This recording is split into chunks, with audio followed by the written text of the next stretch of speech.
It all began on a particular night when a certain woman, accompanied by a certain child, came to the Duncton shelter seeking refuge. However, the owner refuses to take them in, making excuses that they already have more than enough lives to care for. That's when the woman bribes the bastard with a silver coin, which is more than enough for this greedy scumbag to make an exception. Once they're inside, he shows them the room they're supposed to stay in. Since it's already the dead of night, he decides to go over the shelter rules and responsibility fees tomorrow. After saying that much, the man leaves. The woman, her name is Helen, helps the kid sit on the bed, and for some reason, she feels sorrowful for this poor soul who has to go through so much at such a tender age. The meek kid wants to know where his mom and dad are, but it looks like something tragic has happened to both of them, and Helen is too horrified to spill the truth. So, she feeds him baseless optimism, claiming that he'll be able to meet his parents soon enough. But before that, he'd better catch some Z's and wait for the next day to arrive. The innocent kid acknowledges her words, and a while later, he's fast asleep. Meanwhile, the woman starts coughing violently and soon realizes she's about to die, with blood coming out with each cough. With a final farewell to the little boy, she dies right there on the spot. The kid wakes up a while later only to see the sheets covered in blood, with her already pushing up daisies. Later, the shelter's manager arrives with his mistress. Both of these scumbags are annoyed to see the old hag dying on them in their shelter. The mistress notices that the kid has the same bleach-colored hair as Pauline, a woman who's been living in the shelter for a while now. Speaking of the devil, Pauline shows up too. And yeah, she really does look a lot like the kid. The mistress immediately orders that the kid will be under Pauline's wing from now on. Since this ain't a charity show, Pauline and the kid have to beg for money together on the streets and bring it in. Now about this Duncton shelter. It's technically operated with charity money and government subsidies, a supposed sanctuary for people with nowhere to go. But in reality, it's a wicked place that exploits children under the pretense of responsibility fees, just to rake in profits. Pauline introduces herself and asks the boy's name. The kid doesn't respond. He's still stuck in his thoughts about the woman who just died. Pauline can read the worry plastered all over his face. So she sits beside him and gives him a little wake-up call. She doesn't know exactly what he's been through, but whatever it is, it's in the past. And he's got to keep his chin up if he wants to survive. If he stays upbeat and keeps his spirits high, happiness will find its way eventually. She extends her hand and tells him to put in the effort to make his life better. The kid grabs her hand right away, and just like that, a new chapter of his life begins. From that day onward, he pretends to be Pauline's son, and they beg together in the streets. While their mother-son relationship starts as purely professional, Pauline always takes care of him like he's her own child. She protects him from bullies and other vagrants. With all the care she gives him, the kid never feels lonely. Not even once. And just like that, 5 years pass by like a gentle breeze. Now, the boy is 8 years old. His name, by the way, is Rowan. As they sit together one evening, they appreciate each other for all the hard work they've put in over the years. That morning, Rowan ended up catching a rumor that she will be leaving soon, and he wanted to discuss it. Pauline doesn't look too thrilled while confirming it's true. Apparently, she's been offered a job as a maid at some noble's house. Rowan is genuinely happy for her. He believes she'll crush it as a maid. Pauline teases him for worrying too much, especially when he's got enough on his plate already. The kid, meanwhile, is truly grateful for everything she's done for him over the last 5 years. When Helen left him alone in this world, or when the shelter kids bullied him, or when vagrants picked fights, it was Pauline who was always there, always had his back. Tears start to fall before he even realizes it. Even though he should be happy for her, the thought of her leaving is tearing him apart inside. First, it was his parents, and then Helen. And now it's Pauline who is about to leave him alone. Everyone leaves eventually, and the idea of being left behind again just eats at him. Pauline quickly snaps him out of his grief. She reminds him that just because someone isn't physically next to him doesn't mean he is all alone. He's only truly alone when his heart is empty. If he holds on to those who've left and takes a good look inside, he'll see just how much they loved and cared for him.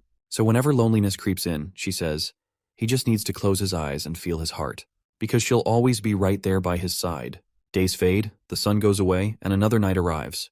While standing in the thick of the woods, Rowan recalls Pauline's parting words. Feeling alone, he closes his eyes, puts his hand over his chest, and tries to open the eyes of his heart, just so he can feel those who matter to him.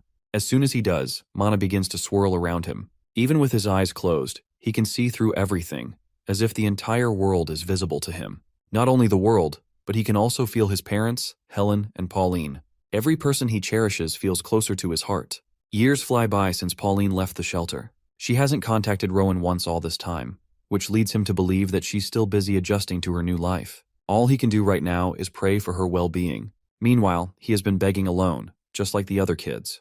The director assigns him to Zone 1, the most profitable area. Since he makes high earnings, he is always treated nicely relative to the other kids. Then there's this guy, who is just too friendly to Rowan. His name is Blake, and he is the supervisor of Zone 1. He has been acting all buddy-buddy and nice to Rowan ever since he heard the kid's tragic past story. He is also the one who helped the kid realize that the light cluster he sees after closing his eyes is mana. Since this guy is so helpful and accommodating, Rowan has no reason to hate this guy either. This man has condensed light clusters inside his body, and he turned out to be a well-versed swordsman who uses mana. Since Rowan can see mana, he notices that Blake's mana has an oddly murky glow to it. Let's have a little context about how mana works in this world. Mana is the main ingredient that helped form this world. People consume mana through breathing, unconsciously influencing the world's flow. Among all the people, a few like Blake can harness the power of mana through various training methods called mana cultivation. Blake has explicitly instructed Rowan not to try mana cultivation without proper knowledge, as it could be deadly if handled poorly. As some passers-by toss coins into his bucket, Rowan sincerely expresses his gratitude, like any beggar should. Some passing ladies find Rowan rather cute and adorable, unable to resist his charm. Meanwhile, Rowan is lost in his own thoughts, trying to level up this mana game. First of all, he's trying to get used to seeing real objects and mana at the same time, and he successfully nails the task. This little achievement puts a faint victorious smile on his face. Not long ago, it was hard to see both at once, but now he has gotten the hang of it. Though this victory isn't without its hardships. Seeing both physical objects and mana overlapping still makes him dizzy and dull. Blake arrives out of the blue, fascinated by how much money Rowan has collected already. Rowan simply downplays his charm, expressing that it's all thanks to so many people with beautiful hearts. Blake advises him to stay vigilant of any danger around him. After all, his success might develop jealousy in some people. So, if Rowan notices anything out of the ordinary, Blake wants him to report it right away. With that piece of advice, Blake begins to walk away, not before waving goodbye one last time. It looks like Rowan has already seen something strange, though he doesn't really want to tell his senior. Apparently, strangers among the crowd, especially those with strong and bright mana, look like they've condensed mana in their abdomens, just like Blake. But the thing that differentiates them from normal mana users is that the mana of the two strangers he spotted yesterday had an exceptionally bright glow. What makes Rowan even more concerned is the fact that those guys were keeping an eye on him. But then they disappeared instantly, jumping over buildings. Besides, those guys didn't look very threatening, and Rowan really doesn't want anyone to know that he can see mana, as he wants this secret to remain his own. As a guy drops another penny into his scrap bin, Rowan notices that his bin is full already. So he proceeds to walk to the base camp to have it replaced with a new one.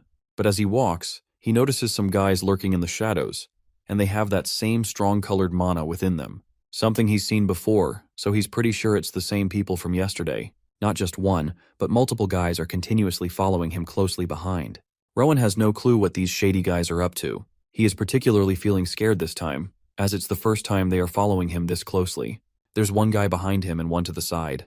All he needs to do is make it to the base camp somehow. His anxiety starts to take over his impulses, as those shady guys continue to diminish the distance between him and them. At one point he thinks that he's screwed. But thankfully, at the last moment, Rowan hears the voice of a familiar figure. And that familiar figure is, of course, Blake, who is sprinting down with godly speed. Once he finally catches up to Rowan, Blake cradles him in his arms and jumps so high that he lands on the rooftop of a building. Those shady figures have also caught up to them. So Blake increases his speed, while cautioning Rowan to hang on tight and not let a single penny slip from the box, or they might end up sleeping with empty bellies. Meanwhile, Rowan's mind is already lost in his own world, much to Blake's confusion. Once they finally reach the shelter, the senior puts the kid back on the ground, who is still completely absent-minded. Blake thinks that the kid was perhaps so scared that he acted like a stiff dummy all that time. So now that they're here, he assures Rowan that they are out of danger and suggests he go inside. Once Bro gets inside, we find out he wasn't unresponsive all this time because his mind went blank from fear. It was because he was stunned by a breakthrough he just had. Back when they were escaping, he managed to see how mana flows through the body during movement.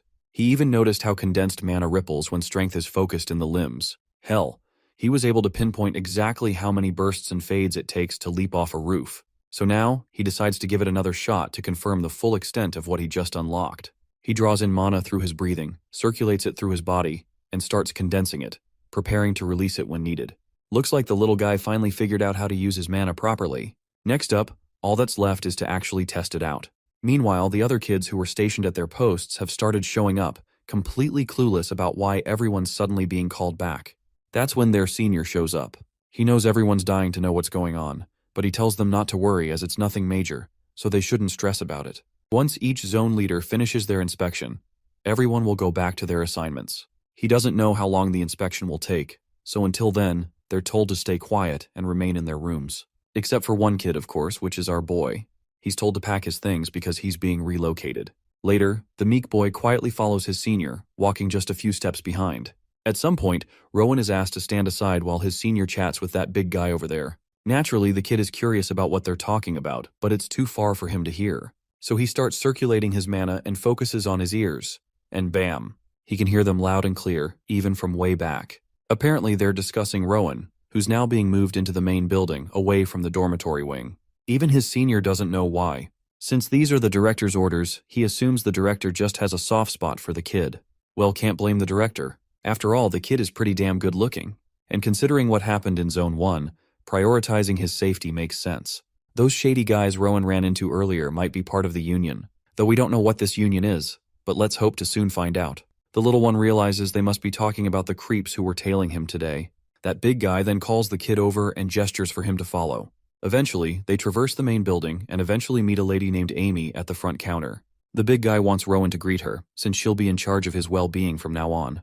Once introductions are done, the big guy leaves, and the two are left in a brief awkward silence. Amy breaks it by asking his age. The little one promptly says he's 10 years old. He also admits that he can't read or write as he just never learned. Amy expected as much. He's from the dormitory wing after all. But starting tomorrow, she'll be teaching him everything he needs to know. So he can start calling her teacher. Or if it's not a formal situation, he's welcome to call her big sister. Now that she's taking a closer look, she realizes his face is pretty damn striking for someone from the dorms. The demure boy just asks why he needs to learn to read in the first place. Amy is a bit annoyed that he doesn't even know why he's here. She explains that a reading event is when someone reads a book out loud to a group gathered for a special occasion. Sometimes it's hosted by the author of a new book, or by nobles as part of a social gathering. Reading well is kind of a big deal among the upper class. And this time, Rowan is going to be performing in front of the shelter's patrons. If he does well, he might even get selected for a special reading. You see, kids who read impressively are often adopted. The ones picked for adoption usually read privately in front of their sponsor. But for someone like our boy, who can't read a single word yet, it's going to be a steep climb. After this massive lore dump, bro doesn't even flinch. He doesn't look confused or overwhelmed at all, which leaves Amy completely intrigued and puzzled. She just gives him an affectionate pat on the head before telling him to follow her. She brings him to his new room and introduces him to the other kids living there. Once she's out and about, Rowan proceeds to put his belongings into his personal closet, something he never had in dormitories. It's then that one of the kids approaches him, staring in disbelief, as if he can't quite believe Rowan came from the dormitory wing. As much as this kid is in disbelief, he seems just as fascinated too. He admits he's never met anyone from the dormitory wing before. So, as a gesture of goodwill, he introduces himself as Theo, that blondie girl is Noah, the guy in the middle is Hayden, and that reserved girl on their left is Lily. Theo then explains the perks of this place. In here, there won't be anyone bullying him, and he doesn't have to go out begging anymore.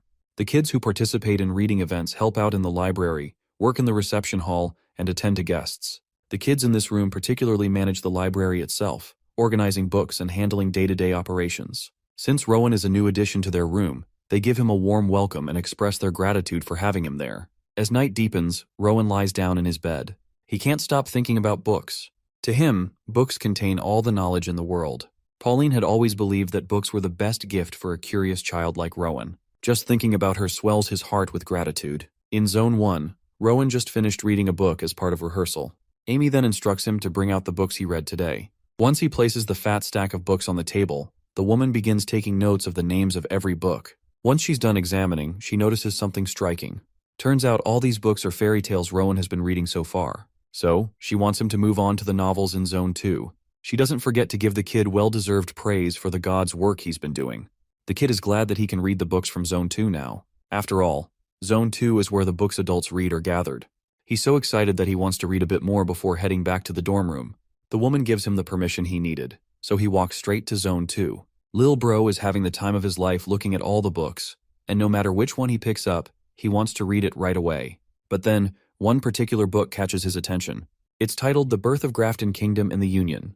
The mention of the Union sounds familiar to the kid, something he had heard from adults. Once he opens the book, The first thing he sees is the map of the continent he's been living on. One of the principalities, Grafton, won a long war, and the world was reorganized into a system of one kingdom and 6 autonomous principalities. Afterward, to prevent further wars and to maintain public welfare and security, the king established an organization known as the Union.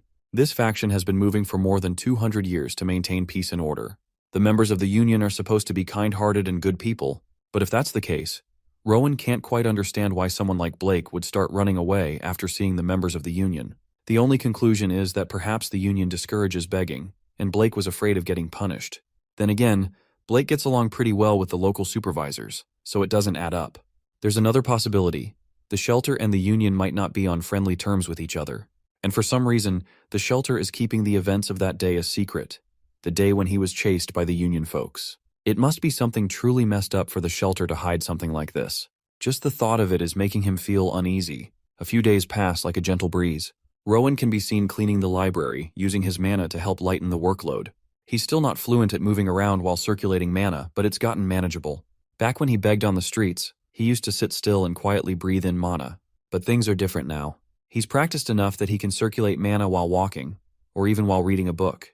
Still, his mana concentration hasn't increased. It always scatters, never gathering properly. It's frustrating, but he believes taking things one step at a time will eventually lead him where he wants to be. On a particular day, all the children are gathered in the main hallway. Standing before them are the vice director and Amy. Without wasting time, the vice director begins calling names of the kids participating in the upcoming reading event. Luckily, Theo, Lily, and Noah make the cut. But when it comes to Rowan, the vice director hesitates. She's against letting him join this time, since he's only just finished reading fairy tales. Still, there's no denying the boy is handsome as hell. His presence alone would brighten the event. So instead of participating directly, he's instructed to observe and get a feel for the atmosphere. Rowan, being the well-mannered boy he is, expresses his sincere gratitude for being considered. With the selection complete, Amy steps in to guide the chosen kids. She instructs all 10 to change into proper clothes and gather in the reception hall.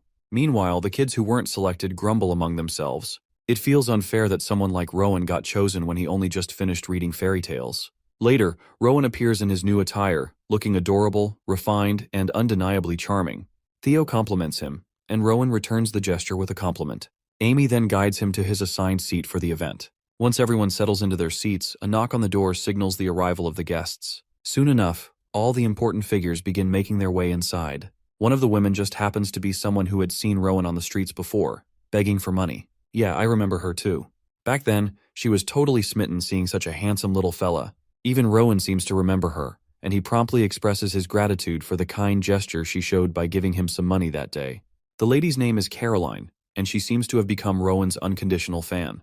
So much so that she can't help but talk about him to the vice director, telling her how she saw the kid begging at the Bree intersection last winter. He looked pretty back then, and now he looks even better than before. Just to add to the excitement, the vice director reveals that Rowan has also learned how to read. Hearing this, Caroline gets even more thrilled and insists on having Rowan read a passage from a book today. The vice director humbly reveals that Rowan is only here to observe today. That's a bummer for Caroline, who had been dying to hear him read. Given how enthusiastic this guest is about Rowan, the vice director decides to have him try reading the last chapter as a trial. A little later, the guests are absolutely flabbergasted upon hearing Rowan's rhythmic and pleasant voice. It's as if his voice is hypnotizing everyone, filling the air with thick love and affection that's making the ladies go bonkers with bubbling emotions inside them. The intensity of the emotions in Rowan's voice makes the guests breathe faint sighs, their eyes brimming with tears. The suspense and intensity cause the ladies to bite their lower lips, their heartbeats spiking. Once he's done reading, the ladies can't help but shower him with compliments, coming up with every sweet word they can think of. Rowan doesn't let the flattery go to his head and attributes all the credit to Miss Deputy, who helped him harness his potential and blessed him with this opportunity. Caroline expresses her desire to hear him read tomorrow as well. The vice director accepts her request. A while later, we find Rowan in the library, shuffling through the books on the shelves.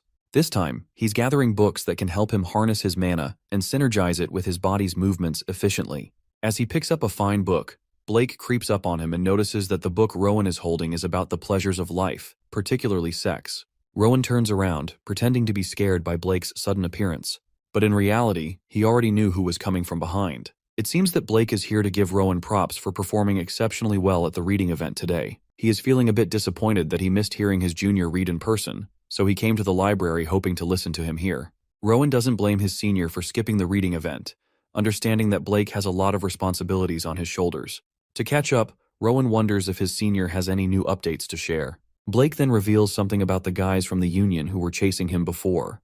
They're starting to bother again, so Blake plans to deal with them with the administrators. Rowan is absolutely certain that with Blake helping the administrators, those Union guys are bound to eat dirt and learn the lesson they deserve.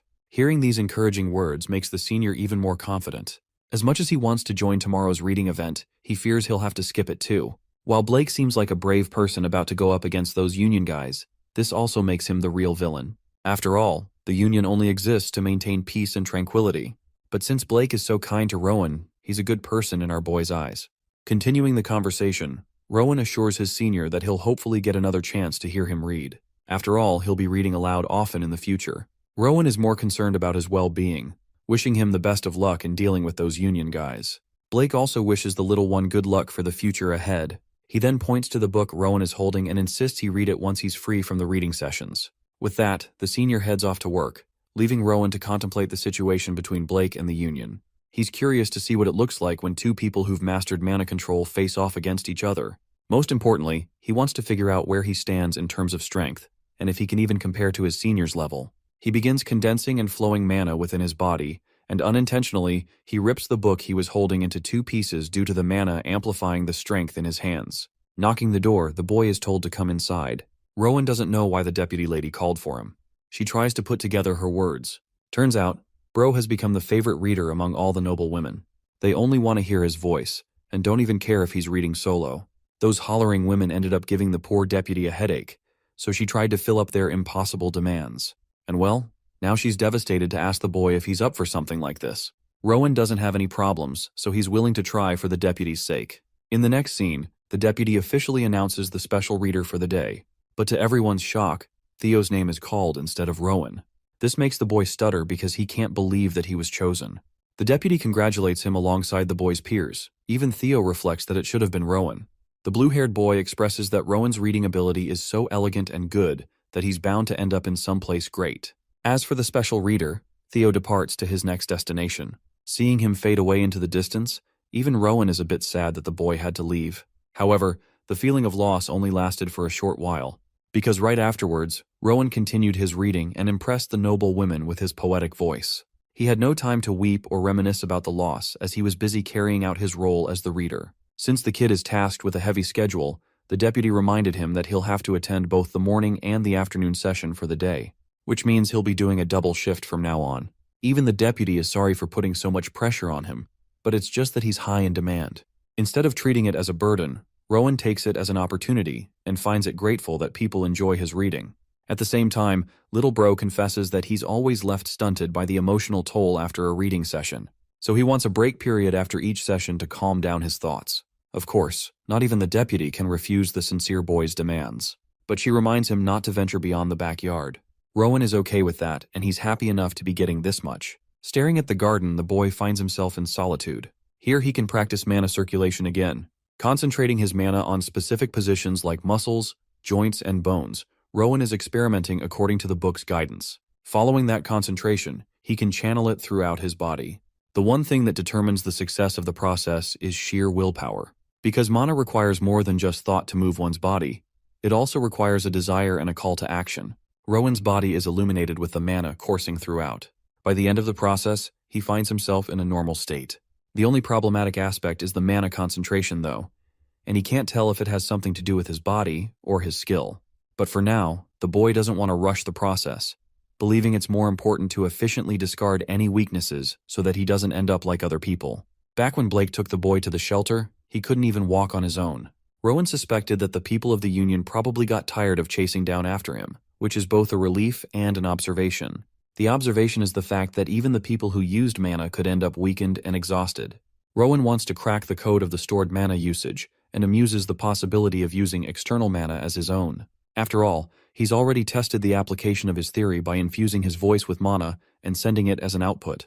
This opens a door of possibility to alter the external mana so long as it has a specific shape or form. Rowan plays with the possibility and discovers an astonishing enlightenment as he causes a leaf to levitate.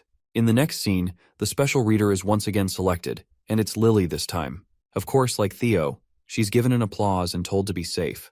But for some strange reason, Lily is flustered and speechless before Rowan, much to his confusion. The girl stutters to confess her love for the boy, but unfortunately she's cut off when the other kids blatantly start discussing their personal confusion. Knowing that Rowan is the best of them all, they can't believe that he got skipped not once but twice. At this point, they're certain that the deputy has a hand in this, believing that he's just a golden goose for the institution because he brings a lot of profit. Poor Lily's confession ends up getting annihilated, especially when Rowan requests her to say that again because he missed it. But yeah, Lily goes away weeping, losing her chance to confess her love. As for Rowan, the boy is busy in a state of reflection, recalling how the special readers supposedly all go to a good family. This means that if he was given the chance, he could experience a new world out there with a wider experience for his life. This way, he might learn about mana storage even quicker. The boy's curiosity continues to grow. The very next day, during one of his breaks, he's experimenting with the same levitation technique like last time. Rowan finds it easy to use because of the repeated process. Suddenly, he senses a purple string of mana nearby, and notices that a guy is trying to sneak inside the perimeters. This is the guy who actually brought him into the institution. The guy falls down with a heavy thud, and to the boy's surprise, he discovers that his mana is fading. Suddenly, another man quickly follows him and checks on his condition. They discuss what happened, and the word union slips out in their conversation. Rowan hears about it and is told to quietly go back inside without pretending this ever happened. The kid is still frozen in shock, not knowing what the hell is going on. What's more is that the afternoon reading session is actually cancelled on an abrupt notice, and the kids are strictly told to return to their dorms. Nothing like this has happened before, so the kids are confused. Amy concentrates her attention on Rowan and urges the boy to get ready, because this time, he's the special reader. Preparing for the event one last time, the boy looks sad. He recalls Amy's strong remark, which lacked the usual empathy she had on her face. Recalling what happened earlier with those two men, he wonders if they were responsible for playing a part in the cancellation of the afternoon reading session. Though the boy is uncertain, he steps up and finds Amy, dressed up and ready to go to the sponsor. But deep down, he knows that something else is going on at this shelter. Seeing the kid's well-prepped outfit, she is dazzled for a moment. But she doesn't tell him anything and instructs the kid to follow her. Rowan questions if he's being adopted by Caroline because that may have been a good ending. But to his shock, it's actually someone else. But Amy once again doesn't say a word. They make their way to the relief shelter called the Annex, which appears a darker and more gloomy place than the ones he is used to. Even Rowan can sense that the place is full of evil people inside, harboring suspicious mana. Anyway, the welcomer takes the boy inside, believing that it's important for them to hurry. While parting with the man, the boy gives one last look to Amy's face, which appears neutral. Inside, he quickly notices that the building lacks windows and it's much more gloomier than he thought it would be. The boy doesn't want to let his guard down in case something happens. Inside, he hears the voice of the vice director. They enter an odd-looking hall, which looks a lot like a ritual sacrificing altar than anything. Immediately, Rowan is told to sit in the chair and start reading. Collecting his thoughts, he wonders if these mysterious people are running away from the Union because of what happened earlier. And he's drawn a complete blank on the purpose of the ritual too. Rowan spots the book that he's supposed to be reading, but the boy appears shaken and worried. For now, he's curious about the strange pit descending below, wondering if there is something inside. An enlightenment strikes his head. It's actually a large pit of mana, unlike anything the boy had seen before. Rowan is told to begin his reading at once, and so the boy poetically begins reading a passage that describes a gloomy tale related to the dark pit. Even now, he can sense the dark mana accumulating inside of it. Rowan keeps on reading, reflecting how he's being struck with uncontrollable emotion. His reading takes a darker turn even in his own narration, and now, he realizes what's going on. It's actually the pit of mana that is his one and only listener. As the boy continues to read, he finds himself being zapped of his own mana. His body feels weaker with every word, and he thinks that it's dangerous. However, if he stops now, it will be too late. The shelter will be in trouble, and the forces of the Union will catch up to them. Concentrating even harder, the boy endures the hardship. His new plan of action is to absorb the surrounding mana and slightly adjust its flow for his own sake. And with that, tendrils of white mana separate and string away from his body, engulfing him in a form of a barrier. His total control over the mana flow resulted in a complete success. Now the boy is happy as he doesn't have to worry about reading. He plans to stall for a bit, and he can always tell whether or not the people of the Union have arrived based on mana detection. Rowan continues to read, but he's taking way too long, because the people who were plotting his demise suspected that the procedure would be finished by now. Realizing that they must check on what's going on, they decide to get the move on. But our boy is already prepared for them, sensing that they're heading this way and wondering if he was able to buy enough time. His focus breaks when he sees the people barging inside. One of the men is roaring his way inside, but to the boy's shock, they're actually heading underground instead of coming to him. This makes him wonder what the hell is being fed in the dark pit. The scene cuts to the housemaster getting bitch-slapped and the deputy lady grabbing him. The guy in charge of the ritual thinks they've deceived him in some way for having tried to run away. Meanwhile, Rowan casually makes his descent and focuses his attention on a terrifying tree of lost souls. Rowan's world breaks before his very own eyes as he notices that many people were sacrificed for the sake of the ritual. His despair takes an even darker turn when he recognizes Pauline as one of them. Anyway, the crazy guy from earlier catches the kid. Meanwhile, Blake comes rushing, questioning what the hell happened and why the directors were all killed. Blake learns that the directors tried running off, and it's then that they discovered a strange fruit. Rowan was brought here so that they could create one more fruit. But in the end, the process went unexpectedly south, so they don't know what's going on. Blake mouths his frustration and pulls the blade away from Pauline's corpse. The scene reminds the boy of his conversation with the man who he deemed as his brother. He asked Blake why he didn't have a sword on him, and all he was told was that his weapon was being used somewhere else. This is the dark truth. Blake is the bastard responsible for killing Pauline. The dark sight turns Rowan into an unrecognizable force of nature. The first thing he does is that he kills the man immediately. While Blake was busy retrieving his blade, he failed to notice what was going on behind. The next thing he knew was the boy enveloped in a powerful dark aura. He wasn't expecting Rowan to be this powerful at such a young age, but before Blake can even finish his yapping session, Rowan literally speed blitzes the shit out of him. His attention is concentrated towards the lives of the ones who are no longer here. Tears filled in his eyes. The boy weeps for his mother figure who is now no more. Imbuing mana inside the dead tree, he dives deep into the memories of the people. Rowan notices the tragic, horrifying memories of defenseless kids crying and the people dead. In front of him is a man, a matured version of Rowan that looks just like him but older. Before the boy is able to grasp more into the memories, the sequence breaks, much to his regret. And though he doesn't know what's going on, something inside of him has changed. It's as if he has reunited with the familiar mana that he once lost. The memory of Pauline hugging the young boy. Pauline tells him that he's only truly alone when his heart is empty. And if the boy continues to hold on to the memories of the people he cherished, then he will never be alone. That's why he must look deeply inside his heart and search for their love. It's not something that can be seen but felt. Pauline's voice echoes throughout the boy's mind, commanding him to listen to the sound of his heart. This familiar mana is instructing the boy not to lose sight of what's important to him. And though his memories and the love he shared with his mother figure are all gone, they are still inside of his heart, now and forever. And with the end of their heartfelt reunion comes a snap back to reality. Blake has his blade pinned against the boy's neck, revealing that he waited because of Rowan's sake, or else he would have settled things sooner. But he always knew that the boy was clever. His subordinates ended up ruining their plan, but now he's curious and wants to ask something. Blake requests the boy to come with him, or just die a quiet death with no one around him. Breaking his silence, the boy coldly questions where they will be headed. Blake expresses that they'll probably go to another farm, where he'll take care of the trees, such as the ones in front of him. Blake will be his manager and look after him. In other words, he will officially become a member of the group known as the Rettle. Now what is the Rettle, you ask?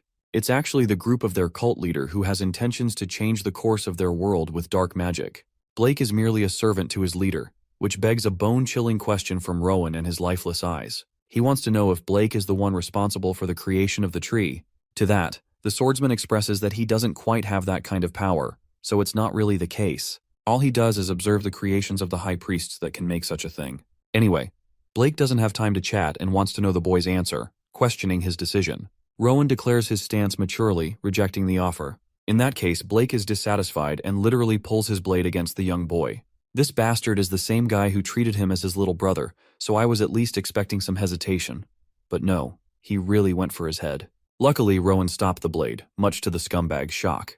The boy casually stopped the weapon with 2 of his fingers thanks to his external mana control. Right now, Rowan wants to know if Blake is the one responsible for killing Pauline. The arrogant swordsman wonders if the little boy will seek revenge if he answered yes. In response, the boy shattered the blade with his electrifying mana, declaring that Blake won't live to see tomorrow. Now that's cold as hell, and also sad if you think about it. Blake is hit with a powerful blow, to the point he drops to his knees in pain. The little boy even warned him ahead of time to dodge, and yet he couldn't. Before Blake can even mouth his curses off, Rowan coldly ends his life by slicing him down. The boy coldly emphasizes that people like him shouldn't be spared with guilt or feel that they're being wronged. After all, this is just the direct consequence of their own actions. And from this point onwards, Rowan will make sure to exact justice against people like him. By the end of his declaration, Blake gets the Gojo treatment and becomes a Kit Kat. Though Rowan's troubles aren't quite finished, as he detects more than just a few people descending to the lower levels. The group arrives and their leader demands them to search the entire place down. This is the Union Division's Vice Captain Oscar, who takes notice of the boy's talent and questions if he can use telekinetic powers. The boy is confused, so Oscar switches his question and asks if he somehow learned magic through the Rettel group. In response, Rowan denies any such thing and clarifies that he never formally learned magic. He's actually self-taught, which comes across as a ridiculous claim from a 10-year-old, but Oscar judges that the kid isn't lying. Anyway, the vice captain introduces himself properly and learns about the boy.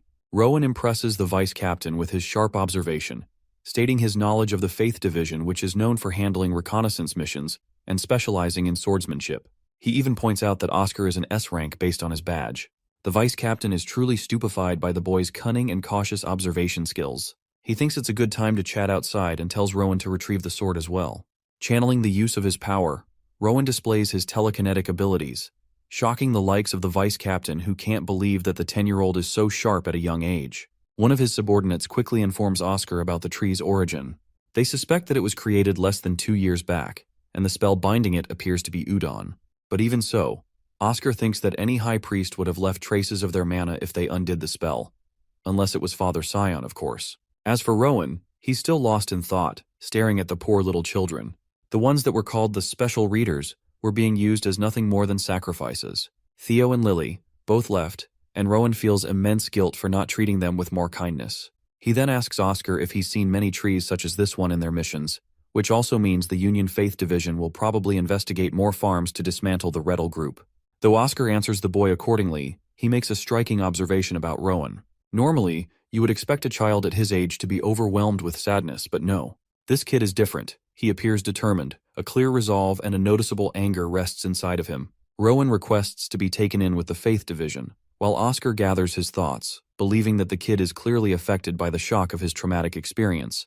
But he's masking it like an expert. For now, he tells the boy that they'll be carrying out a special investigation before deciding his fate. He's told to follow suit, and as he's going, he spots a coin on the deceased deputy's body. The kid snatches it and leaves with Oscar. According to their observations, there hasn't been any noticeable damage to the Pillar of Faith. 13 casualties appear to be on the side of the evil organization, while 3 people were found dead from the Shettlers' side. 2 main culprits are suspected for the crime, and one of them appears to be Amy. Also, the high priests and the main executives of the group apparently only set up the initial ritual area. They have yet to uncover the true cause of its collapse, which is why further investigations are being carried out to find out how and why. With the report concluded, the vice captain turns to Rowan, questioning where the boy finds comfort the most. Rowan responds that he likes the library, so catering to the boy's preferences, the considerate Oscar believes it is best to talk there. He tells the boy to lead the way, and in the very next scene, they're sitting inside the library, discussing the plans. Oscar expresses how even inside the library, he doesn't find any books on mana cultivation, so he's dying to know how the boy managed to learn magic on his own. Rowan's simple explanation is that he figured it out, which is actually a pretty noticeable sign of his genius. Talented people usually don't have a good way of simplifying their intuitive abilities, so this kind of reaction is common. Anyway, back to the story, Rowan calls himself smart, which I find really cute. Even the vice captain thinks the kid is telling the truth, and that he may be talented. Still, he wants to know the boy's side of the story of the events that unfolded. So the boy begins talking about the very first time he came to the shelter. Their conversation went on for quite some time, and eventually he concludes his suspicion that Pauline must have been responsible for transferring her powers to him. Even after hearing his side, there are many aspects of the story that has the vice captain confused. For example, this is a boy who never even trained in the cultivation of mana, and yet he was able to kill 2 men from the Rettel group, especially Blake, who was a talented swordsman. Then there's the fact that he also broke the ritual conditions of the high priest, which isn't any ordinary feat. For now, the boy appears to be using telekinesis without uttering a spell, so that's strange too. And then there's the fact that he doesn't even appear exhausted. Rowan is a treasure mine that no one bothered to look for. The boy is curious, so he wants to know more details about the tree they discovered. We get an explanation dump. Basically, it's a ritual device created by the organization that consumes human life. Their goal is to birth a fruit formed by the consumption of life energy. It's actually just a condensed version of mana physically manifested in a form. Hence, it's a precious fruit. Oscar even shows the boy the fruit that was created as a process of Rowan's mana consumption. The fruit is then taken and eaten, allowing one to grow their mana reserves. It's an expensive product on the black market. As for why they're using the method of reading, it's actually because rituals require conditions to be fulfilled. Reading is supposed to stabilize the tree and enhances the quality of the fruit. From this explanation, Rowan reflects how the tree was invested in his story, almost as if he was reading it to another person. That means it became stable in its activity, and before becoming trees, the boy understands that they were living and breathing people. Oscar is impressed by his critical skills, and concludes that they think of it the same way. The boy is still unfinished with his questions and wants to know about the word telekinesis. So the vice captain tells him that it's just a form of magic, allowing objects to move via mana instead of physical touch. Rowan demonstrates the same ability and realizes that he was actually manipulating magic all along. He doesn't have much information about his own power or the nature of magic. And even though the boy exhibits the first stage of telekinesis only, Oscar finds him to be one of a kind for his age. Recalling that the boy wants to come with the Faith Division, Oscar is curious about the boy's intentions. After all, just now he went through a traumatizing experience of being backstabbed by the ones he loved and trusted the most. So he's curious why Rowan wants to join their group even after what he went through. By the way, the Faith Division or the Union are the same things, but different names. Rowan openly confesses that though he doesn't trust the Faith Division fully, his intuitive ability concludes that Oscar is actually a good person according to his mana. Bro is a bit baffled to hear a 10-year-old calling him pure and innocent, and even claims that the kid's intuition might lead to his demise in other situations. Rowan argues that he can read people well, but regardless, it's not going to be easy letting a kid join the group or interfere with their plans. This makes the boy question if he's inexperienced or weak compared to their standard. But the vice captain cuts him off and tells the boy to listen to him and listen to him well. In life, there are more important things than just one's own talent. His strong tone just now killed the poor boy's mood. Rowan sulks in sadness, causing Oscar to clarify that there's nothing wrong with him. It's just that making exceptions for an outsider is hard, and that he's too young. So then, the young but clever boy questions if one's age matters more than their ability to perform. This striking question stops the vice captain dead in his tracks. It's true that Rowan exhibits the talent of a genius for his age, and it is made evident by his ability to subdue 2 grown men. But that's not everything. Unfortunately, Oscar admits that the Union accounts for one's experience through their age instead of talent. Rowan then questions if he's an immature boy for their group. Well, the vice captain decides to give the boy a shot and considers this a mock interview instead of a conversation. His first question is for why he killed Edgar when he didn't even pose him any harm at first. To that, Rowan cleverly responds that Edgar killed the headmaster as well his wife, and it only seemed apparent he was going to die next, so hesitation on his part would have been fatal. Oscar argues that the boy still killed 2 people, so it's possible that other factors must have influenced his decision-making process. Maybe it was his anger that got in his way. Rowan agrees that his emotions definitely played a significant part, and he is unafraid to admit that. At the same time, he believes that sometimes human emotions don't cloud judgment, but instead clarify one's decision-making process. As for the basis of his judgment, he'd concluded that many innocent lives were taken by the scumbags before him. That's why there was no point in sparing such people who had nothing left in their lives to redeem for. Ultimately, the young boy also didn't have any right to let them continue living. To this claim, Oscar questions if the boy had the right to kill them instead. Rowan answers that it was the only just treatment based on the previous factors. It's just that at that critical moment, he possessed the power to serve them justice. However, he doesn't want to escape the reality that he's responsible for taking a life. That's why he has no excuses. So the vice captain asks him if it was truly necessary to kill those men.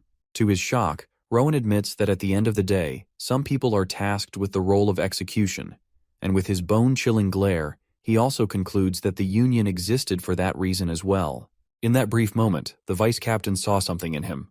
It's true that the Union's goal is to act on their ultimate values, but even more so, their ideal is to create a world with happiness and laughter all around.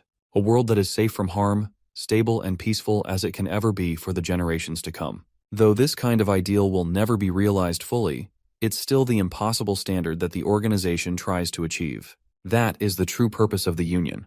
The vice captain internalizes that it was their one purpose, and he is impressed by Rowan's calm answers, but at the same time, surprised that the boy is capable of verbalizing such deep thoughts. Oscar decides to tell him about something called the Grave, which is supposedly an ultimate evil organization that threatens the existence of their kingdom. Rettel is just a faction from that organization. The first division of the Union is hard at work to annihilate their evil farms, and though the process will be tedious, he thinks that Rowan's contribution might be the tipping point they need. The boy is confused by Oscar's remark, So the vice captain concludes that he'll be going to the Union to prove his abilities, and once he does that, they'll consider him one of their own. For now, he wants Rowan to match his own expectations. And with that, the meeting ends. Outside, Oscar and his team are gathered. He announces the Duncton Shelter's evil operations to help Reddle's dark plans. But luckily, the Union has once again shone through and perished the darkness in this area. The dungeon shelter will resume proper operation from now on. Apart from that, he signals the division to depart. Finally, he calls out to Sienna as one of his subordinates and instructs her with something. From first glance, the young boy notices how she's radiating a glow of blue mana in ripples. Oscar wants the boy to be escorted safely to the Union, so she'll be doing that. Sienna introduces herself as the runner of the Pillar of Faith, and shares that it's going to take at least 2 weeks to get to the Union. Because it's a long journey, she wants him to quickly gather important luggage. Fortunately, the boy doesn't have anything useful to leave with. Sienna reminds him that he won't get a second chance, and even entertains any questions from his side. Rowan forwardly asks about her and learns that she's a dark elf. Rowan is stunned by her bright aura and shares that he thought the dark elves had a darker aura. The girl is a bit baffled by his claims, but in any case, Rowan apologizes for overstepping. He's just intrigued by her mysterious personality. Sienna replies that it's probably because of the bloodline that he's behaving this way. But she doesn't elaborate on her comment and mounts the horse for them to leave. Oscar bids the boy farewell for now. The gentle and considerate boy even tells the rest of the group to take care, winning their hearts with his sincerity. And that's how their journey to the Union began. Fast forwarding to the next scene, we find Rowan and Sienna taking camp for the night. She gives the boy a tiny sheath for his blade.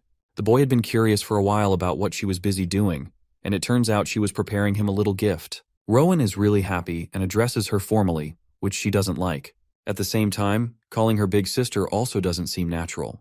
So instead, the boy decides to call her Sunbae, since they're going to be working together very soon. Seeing the boy's playful little demeanor, the dark elf turns away a little flustered.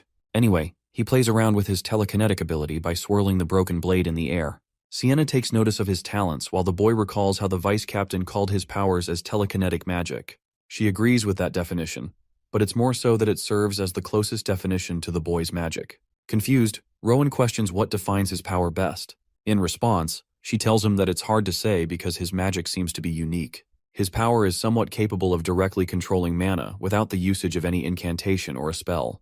It's the kind of divine power that only the ancient elves had, who were the original race of the elves before they split up into multiple races like the dark elves. Based on the boy's eye colors alone, she can tell that Rowan's parents weren't the ordinary type. The word parents makes the boy reminisce about his own. The next day, Rowan and Sienna end up arriving at the Union, which is a place resembling a town. As they're navigating inside, she explains how it is divided into 2 types of zones, the residential and commercial.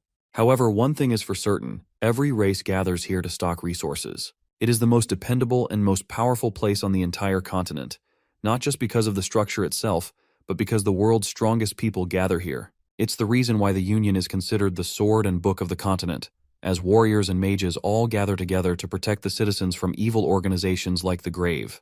Rowan is learning new things and filling up his head, while Sienna shows him his new home. Walking ahead, they're greeted by Lazarus, who is the director of the Union's management bureau. He's intrigued by the boy and requests to have a word in private. So they go on to speak in a really bright room, so much so that the boy points it out in his head. Now, based on Sienna's words, he's learned that the place is where military forces gather. The thing about the man in front of him is that Lazarus appears to have the brightest and most controlled aura. This makes Rowan question the level of strength this man has inside his body. The director politely requests for the boy's hand and clasps it in both of his own. Suddenly, the boy feels an intense feeling, realizing that Lazarus was trying to control mana in a more refined way. It's the end result of the same thing Rowan had been doing, but better. It made the young boy really happy to know that there were people out there who could play with mana to such masterful extent. Lazarus's eyes darted towards the little coin that the boy stole from the deputy director. Rowan clarifies that he never stole it, but rather retrieved it because it belonged to his grandmother. It was merely the act of retaking something that belonged to him. Anyway, the director wants to take a look at the emblem and requests the boy to hand it over. But even after trying his hardest, Rowan just can't seem to remove his hand or move his body. It's as if both of their bodies have interconnected and bonded together. Lazarus's immense control over mana was astonishing to such a degree. Rowan believed that if he could perhaps persevere the pressure of gravity and the mana at the same time, he could break free. And he does in fact break free using this technique, impressing the director quite a bit. He's always wanted to know if this kind of power existed, and seeing Rowan's ability in action, it astonished him even more. However, something about the situation bothers the little boy, who thinks he could have done better. All he did in the end was copy the director's mana control, but the director could point that out. Inspecting the emblem, the director's mana wavers for the first time, an observation that is instantly noticed by the young boy. He thanks the kid for showing him something so precious to him, but Rowan is curious and wants to ask a question. He desires to know if Lazarus is truly the strongest man in the Union. To that, the director laughs and denies such claims, pointing out that he's just a boomer helping out the young generation. He also calls himself a raccoon, but the boy is picky with his details and densely overlooks the metaphor. To faithfully answer his question, Lazarus explains that the 7 team captains are immensely powerful, and there's also the commander who is a master at work. There's also the governor, and the authority of the Union itself. So compared to those heavy hitters, he's nothing more than a raccoon by his own definition. With the boy's questions answered, Rowan requests to visit again for more inquiries about the organization. Lazarus is more than happy to reward the boy with his time so long as he books an appointment. From first impressions alone, the boy has taken a liking to the director, coloring him with the terms of good and strong. He thanks the director and finds satisfaction in his decision to come to the Union. Anyway, the boy is shown his new home, which is supposed to be the Union School or Union Academy. Normally, each time one of the team members leaves for a mission, they send their kids here. It's the perfect place for the boy to hone his talent, because in the future, he might end up becoming a powerful member within these 5 years. However, she does remind him that there's no specialization in this academy.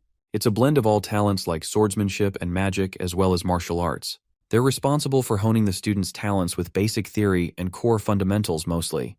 The thoughts of going to a proper school fill the boy's heart with happiness, and even Sienna is happy for him. The next part of the story focuses on Union Academy. Our favorite little genius is looking majestic with the uniform and asks the woman if she's a teacher. Realizing that she forgot to introduce herself properly, Daphne tells him she's the head of the academic affairs, and she also teaches languages. Daphne hands him the first-year class schedule, as well as the subject list that he can select from.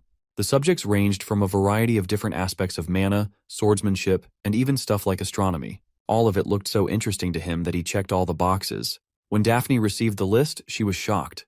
She told him that it was going to be really hard for the boy to manage if he attended all the classes. It would become a problem if he failed. But the boy's curiosity knew no bounds. He wanted to learn everything. Daphne emphasizes that there will be way too much homework for him to keep up with, and studying isn't really easy for most students. But this kind of thing was unfamiliar to the boy, who doesn't get why studying is hard. Hearing that question, Daphne realizes that she's dealing with a unique child, as most children usually didn't like studying. Anyway, she decides to keep the original list for him and recommends they head to the first class. So in the next scene, the boy follows Daphne all the way inside the classroom. His eyes darted around to observe his surroundings.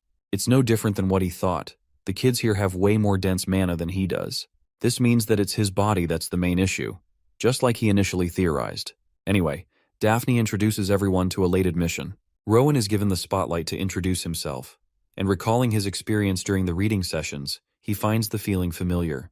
The boy politely introduces himself and hopes to get along with everyone well. His voice just now moved even the heart of the teacher. This kid is unstoppable. He doesn't even need anything other than his voice. Anyway, he quickly goes to take his seat.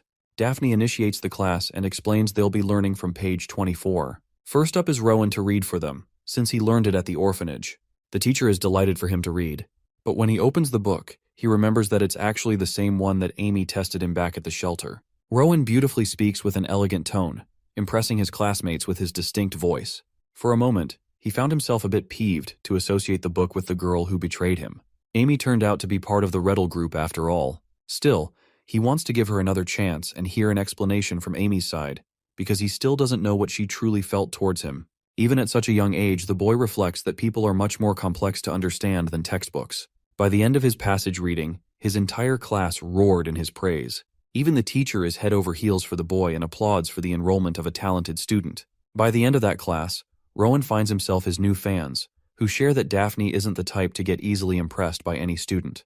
But the boy's words were so lifelike and full of emotion. Contrasting his fans, there's also a girl donning short hair and green eyes. From the first glance alone, he identifies her to be the person from the vision he saw back then. Sophie Poble introduces herself as the president of the class as well as the student representative.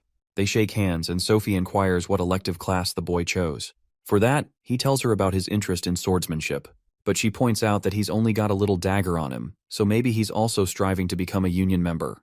Though that may be true, Rowan funnily recalls that he didn't care about this when choosing the subjects. He just wanted to study everything. But now he's curious and wants to know if swordsmanship is necessary to join the Union. Finding such a strange question coming from him, she gives the boy a weird look, causing him to wonder if he said something strange. In the next scene, the students all arrive at the training grounds where the instructor is awaiting them. Suddenly, they all start bolting toward the guy, much to the boy's confusion. They tell Rowan they'll be going head first, but that's not the surprising part. The surprising part is their usage of mana, which gives him more than enough incentive to do the same. The boy happily speed blitzes all of his peers even with a late start, shocking even the student president. Sophie can tell that his speed is extremely unnatural as he surpassed each student with ease. Taking the lead, the boy happily challenges them to chase after him. Seeing the students make waves about the new kid has the instructor on edge. He can't believe that the boy can run so fast on such a tiny little body. It makes him curious enough to inspect the kid closely. The students are all tired by the end of the race because our boy dusted them. Anyway, they're quickly gathered in an assembly, while Rowan is still happy about his friends who can use mana like him. Sophie, on the other hand, is questioning if the kid is a human or not. The way he sped up and dusted them all, even going as far as to lap them around, is crazy to her. And even after running so much, the boy is doing fine without exhaustion. Seeing her glare at him down, Rowan asks if she enjoyed the race. Sophie is startled and internalizes that he's definitely a demon. Anyway, with the kids receiving enough rest, the instructor introduces himself as Diego Sanchez, the master of swordsmanship and their instructor. The boy is really happy to be in his care. So first off, the lesson begins with each student taking their wooden sword. And let's just say, they're not really happy after being exhausted already. But strangely, Rowan has yet to move. Diego tells the kid to get the move on, but Rowan appears hesitant and afraid of the blade because of his memories with Blake. Seeing the boy's unusual behavior, Diego immediately notices his fear and assures the boy that while a sword can be a dangerous tool, it's only a tool at the end of the day. In this case, the sword's intentions matter not, but rather it showcases the character of the person holding the weapon. That's why he wants the kid to face his fears. That eloquent description of a sword being nothing more than a tool really resonates with the boy. He reaches a realization that if Blake was using a staff instead of a sword, then he would simply go on to be afraid of staffs. This concludes that swords aren't the problem at all. So he walks up and grabs the blade, internalizing that he doesn't hope to become a swordmaster. At the same time, that doesn't mean he should run away. At first glance, Diego assesses that Rowan's way of holding the sword shows his talent, but the unfortunate part is his insignificant willpower. The instructor states that they're going to be dueling in pairs from now on, and though each method is fine, their ultimate goal is to subdue the other opponent. First off, Rowan is tasked to pair up with Sophie, believing that it's the right course of action. Their duel matchup is surprising to both. The kids theorize that Sophie will win this encounter simply because of her family lineage and talent in swordsmanship. Anyway, their teacher arms them the signal to get ready for the battle. The fight begins with Sophie taking a wide sword stance, eyeing her opponent down. Come to think of it, this is the boy's first experience of witnessing true swordsmanship. He describes her command over the weapon as commendable and thinks that it's much different from the horrifying feeling he once felt back then. Adjusting his blade, he wonders what good swordsmanship means. So the boy takes his stance and hopes to learn it with this opportunity. The boy's stance alone shocks both the instructor and Sophie, as he's aiming for the perfect neutral stance. It's a miracle to see the boy naturally master the stance so well on his first attempt. Still, Sophie refuses to lose in the battle of swordsmanship as her family's pride rests on it. Armed with that determination, she actually meets the first attack from her opponent. Rowan misses but surprises her a bit. It's as if the boy already knows where she plans to attack him. Knowing that Sophie is aiming for his chest, he dodges her swing. Not just once, but continuously until she's being blocked and pushed back. Sophie finds herself sulking in the midst of battle because she's sad that her cautious opponent has read her every move. It's as if the boy is witnessing the future before it even happens. In the end, she admits defeat and requests another battle. Rowan smiles at her and agrees to her demand. After the match, they talk extensively about how well he performed. She's really impressed by his natural ability for holding a sword. Turns out that they fought a total of 4 times, and each of them won and lost 2 times. Sophie's happy to fight him more often now. Apart from that, the students are glad that the next class involves magic learning, so they'll be able to rest a bit. But Rowan is confused because he thinks it is probably one of the most important classes to become a union member. But the boy's question alone causes his classmates to express their shock. One kid tells him that unfortunately, their teacher is just so out of their league that it's impossible for them to learn magic from him. Rowan agrees that it isn't just easy to learn magic, but he's curious about their teacher. At this point, the students are really starting to catch on to the boy's lack of knowledge. The man who is going to teach them basic magic is not only a former commander, but also the magic dean of the academy. That man is the esteemed Professor Arthur. Oh wow, I wasn't expecting Arthur from the beginning after the end to suddenly jump universes. The magic class is in session. Professor Arthur is the man who used to be an esteemed commander. And from the looks of it, Rowan is impressed to find his mana even denser than the director. This makes him curious about the strongest individual in the Union. Arthur learns about the newest admission and expresses that he teaches basic magic. Of course, he clarifies that just about all of the students here find his class annoying. But Rowan appears different, as the boy has intentions to become a mage and join the Union. This confession makes the elder really happy, commending the boy for his hardy spirit and at the same time reminding him that he's deviating from the path of swordsmanship. This makes Rowan wonder if that's the reason his classmates were looking at him funny before, so he inquires why it is the case. To that, Arthur lets the young Sophie answer his question. The girl confesses that in order to achieve total mastery in magic, one has to acquire a ton of knowledge which places a heavy burden on both the body and mind. This means, even if there was a talented being out there with a talent for magic, they still won't get recognized as a mage without a decade of training. Arthur confirms this, and explains that it's hard to become a member of the Union after graduation. From this information, the boy sulks at his understanding, realizing that a first-class mage isn't enough to be reliable. In order to become active, one has to reach the second class at least. Because of that, Rowan sets his goal of reaching third-class magic before his graduation. It's such a powerful goal that it even shocks the professor, because the boy probably doesn't even comprehend what third-class magic even means yet. Arthur helps him out, writing down on the board how swordsmanship is the focus of the Union, while magic is used as a pursuit of wisdom and knowledge. He writes down an incredibly complex formula on the board to produce a basic fire arrow. But there's something wrong with it. Just based off of his memory, the boy recollects that he's seen this formula before near the ritualistic pit.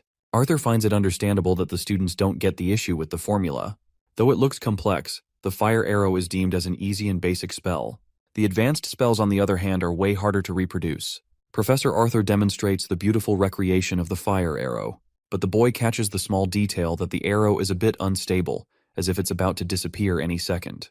The elder emphasizes that magic formulas are extremely detail-oriented, so even after spending so much of his mana, a small mistake in the formula is enough to destroy the spell. But when he adds a final element to the formula, the blazing arrow is now even bigger and more powerful than before.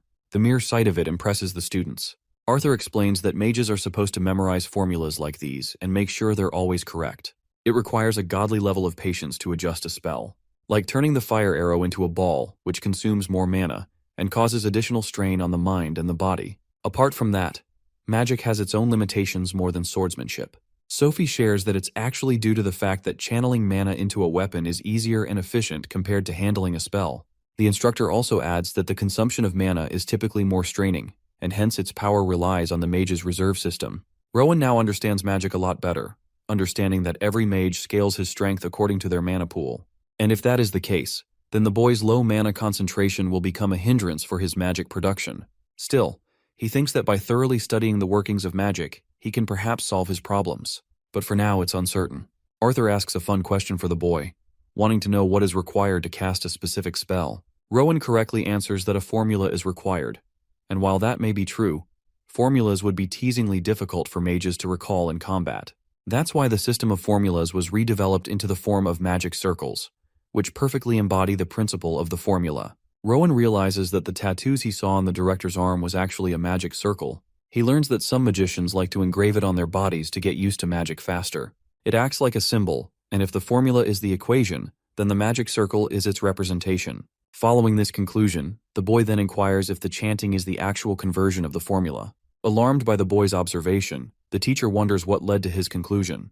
Rowan expresses that the formula his teacher wrote on the board acted as a blueprint to create a fireball, and if they truly consider the magic circle a symbol, then that means that chanting creates the linguistic conversion of the same spell. This remark makes the professor smile proudly. Though it was his first day in this class, Rowan displayed a thoughtful concept that many mages studied deeply to this day. Arthur is really impressed by the boy catching on quickly. He confirms that chanting is simply mouthing the right words, and infusing each word with mana creates its incantation of a spell.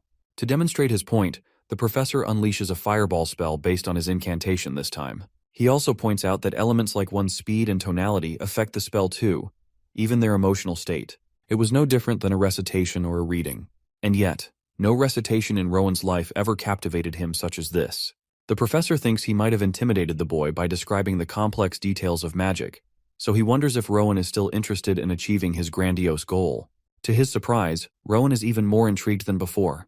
The professor really likes this and thinks it's about time they kickstart the class by learning ancient languages. Each student will be handed a book to decipher the nature of the language. And as you guys can guess, they're already feeling the dread of being handed such a cumbersome task. By the end of that torturous class, Sophie is fully drained because now the kids have so much homework to take care of. She regrets signing up for way too many classes. But at the same time, Rowan appears unshaken. Dude literally filled his entire week with a boatload of classes except for break periods. It's because his curiosity is on another level, to the point it annoys even Sophie. Anyway, Sophie learns that his dorm room is actually with Lucas, which is a name that doesn't ring a bell in his memory. She bids him farewell and leaves for the night. Back in his room, the boy is hard at work, trying to decipher the spell with the basis of his formula. Since he didn't have the reserves to use powerful magic normally, he wonders if he should adopt an approach of creating magic that suits his overall abilities. To the boy's shock, he winds up creating an actual spell. It's a ridiculous feat that comes with a major drawback. You see, though he ended up casting the spell, the toll on his body was ridiculous and ended up knocking him out completely. Returning to his room, Lucas is shocked to find an unconscious boy sleeping on the floor, wondering what the hell happened.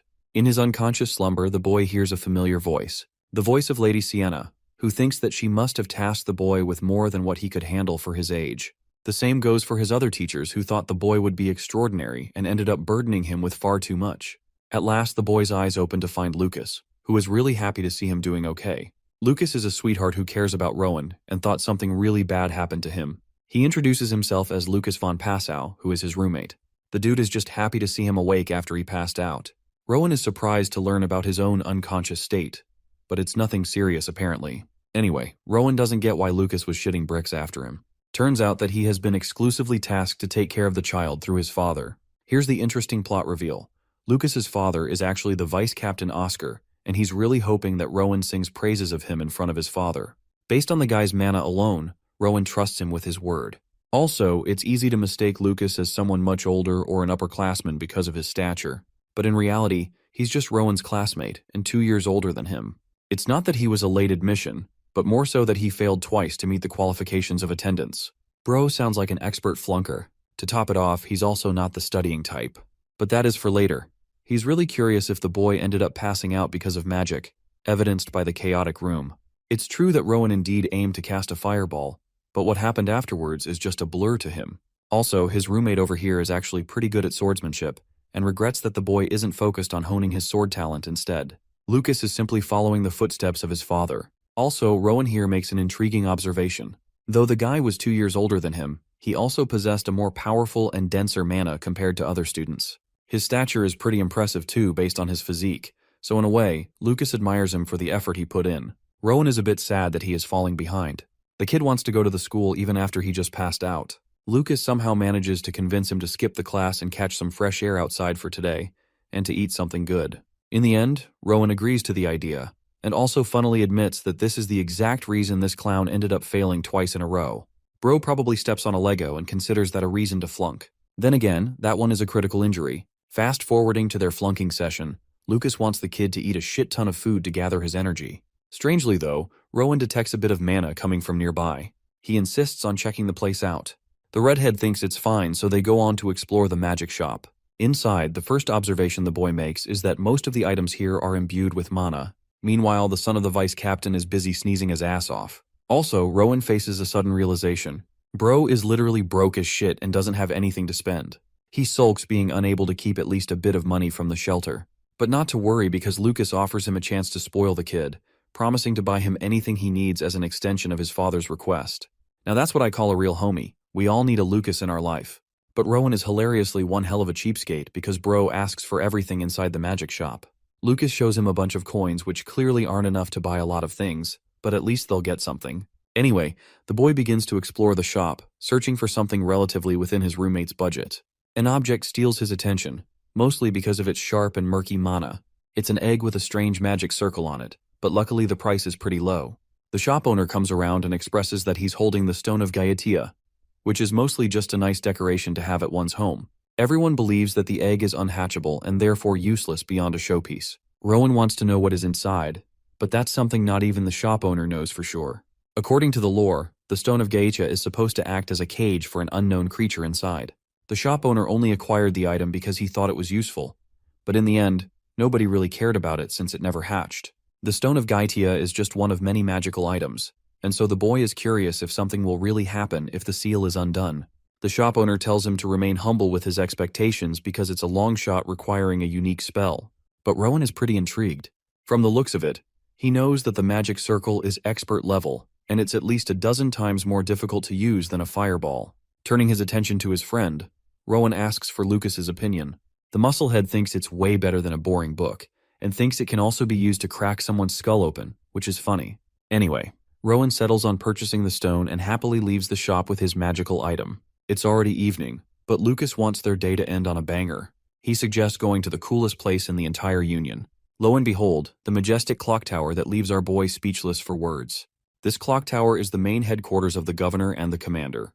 Lucas only recalls seeing the former commander once in his life as a kid. Intrigued, Rowan asks for more information and learns that the guy was wearing a really awesome white suit. Any other detail beyond that is hard to put into terms. The best way to describe the commander would be like a white swan contrasting black crows as its subordinates. It is yet another detail that the boy didn't know about. Rowan knows about the rankings, but nothing beyond that. Even an expert is considered of the 7th rank among the captains, but that expert alone can take care of a city by themselves. Then there's the commander who is their leader, a man so freakishly powerful that he can rival an entire damn nation alone. Now that is the definition of aura. At last comes the governor, who ranks as the highest authority on the entire continent and holds a rank equal to a king. From this distance, Rowan reflects that he had a long path ahead of them to reach the heights of such great people, but he only longs for ambition, and that is to stand next to those figures one day. Rowan and Lucas stood at the arguably coolest place in the Union until the sun had set and the night sky arrived. The starry-eyed young man was enthralled at the sight of the watchtower. With its enormous height, it's practically visible anywhere inside the Union. Some parts of it are even visible from the school. Struck with curiosity, he asked Lucas what the red clock hands were indicating. He wanted to know how to read what it says. Lucas, the dumbass, scratched his head and squinted his eyes, pretending to think. He racked his brain to the maximum and remembered that the characters on the outer red band indicate the current year. Upon closer examination, I see that these symbols were actually used in ancient languages. Giving up on showing off, Lucas admitted that he never learned how to read analog clocks. Do not be like Lucas, chat. Rowan crunched the context clues in his head and read the year 262 displayed on the watchtower. That sounds about right. They're currently in Kingdom Year 262. Working off the first conjecture, Rowan read the other sides that most likely indicated the month and day. Today is June 14th, 262 at 7:20 in the evening. Rowan just needed a little bit of thinking to figure that out. Yet Lucas, a local, had never bothered to learn how to read clocks. The reason why the young prodigy was so fascinated with the tower was because he'd already seen it, albeit in a grim vision. In the illusion that the tree showed, the clock tower was a prominent centerpiece of destruction. If Rowan is not misremembering, the clock was pointing to June 14th, 272, exactly 10 years, a decade from today. After lingering for a little longer, the roommates eventually decided to go back to their dorm. Once he was sure that Rowan was safe, Lucas picked up his wooden sword and walked towards the door. You see, he might be a slacker when it comes to classes, but he's the type to never miss a single day of training, no matter what. If he skips even just a day, he feels his body becoming sluggish. And so, the young prodigy was left alone to ponder his chaotic thoughts. That apocalyptic vision that the tree showed him is hard to ignore. There is a very real possibility that it might not just be an illusion, but a precognitive dream, a glimpse of the future. If that's the case, the natural thing to do is to try and change the future. To gather his thoughts, Rowan closed his eyes and opened his mind palace. First, he needs to gather as much information as possible from the scenes he had stored in his memory bank. With his uncanny ability of perfect recall, he laid down snapshots of the clock tower from earlier. Bit by bit, he reconstructed every minute detail with pinpoint accuracy. Once he was satisfied with the amount of data points he had, he moved on to the next step. He filled the gaps between the blind spots in chronological order. Rowan identified things that appeared in the past and caused deaths in the possible future. The buildings, their roofs, their structures, everything was accounted for. He remembers seeing the corpse of Runner, who died due to a collapsed roof. The boy wonder meticulously overlaps reality and vision, carefully stitching what happens scene by scene. Once he finished filtering everything down to the most important details, he pulled up the memory of that dreadful illusion. He recreated the scene shared with him by the mysterious tree and enhanced the areas he could improve. For a second, he hesitated to replay that sorrowful scene in his mind. Thinking about it now, the corpses littering the floor resembled the friends he had just recently made. Sophie, Lucas, and Senior Sienna were there, all of them lifeless and a little bit older. That's the kind of future that he does not want to live in. This has put into perspective just how weak he is and how big a failure he will be. For now, he wants to know what rank he has reached in the vision. Out of all the fragmented visions, only one contained the image of his future self. After browsing through the reels of data inside his mind, he finally found that lingering scene. From its default angle, his rank badge wasn't visible from his side profile at all. Refusing to give up, Rowan's AI brain came up with a method to change the angle of the image. This method required him to immerse himself deeper into the shared vision of the burning union. Upon confirming that the details were in order, Rowan turned his attention to his alleged future self. From inside the frame, he should be able to reconstruct what really happened in this vision. When he focused on future Rowan's chest to look at the rank badge, young Rowan felt his blood run cold. It was hard to see at first, but future Rowan looked bloodied and beaten. In place of what was supposed to be his chest was a massive empty hole, exposing his bits and meat. It seems like his friends are not the only ones who'll suffer a terrible fate. Rowan himself will die a gruesome death. After going through that traumatic process, young Rowan pulled his consciousness out of the nightmare. He slowly opened his mind and sat alone with his thoughts. He wondered if the vision was some kind of warning from the tree. The death of the Union spells the death of the kingdom and the continent, the end of the world and the utter extinction of humanity. As far as he knows, the tree is a product of black magic extracted from human mana. It's molded by sacrificial lambs who stood between the precipice of life and death. Aside from all the horrible scenes, a hooded figure was also present in the vision. Perhaps that mystery person holds the key to figuring out the whole story. Rowan maintained a healthy amount of skepticism about the illusion's validity. But to make sure that the depicted scene won't happen, he'll have to create a different reality, using what little information he has. The most effective way of doing so would be to start on himself. Since his future looked like Ace versus Akainu in Marineford, knowing what rank he reached is practically a lost cause. Since he was wearing the Union's signature black suit, perhaps not becoming a member would alter the course of history enough. Maybe he can take up an official role in the Management Bureau. They wear red suits after all. Or he can simply do the unprecedented thing and aim for the white suit that only the commander wears before the vision can come true in 10 years. The next day came, and the roommates got ready to get back to their academic pursuits after skipping school yesterday. Lucas reminded Rowan that Professor Daphne had asked him to stop by the faculty office before classes began. After passing down the message to his new roommate, Lucas went on his merry way toward the campus on his own. Rowan wonders why Professor Daphne would ask to meet with him in private. After putting on his uniform, he went straight to the faculty office. In there, Daphne politely asked about his condition after that little health scare the day before. Rowan heard from Lucas that this kind of professor processed his incident for medical leave, so it wouldn't be a hassle.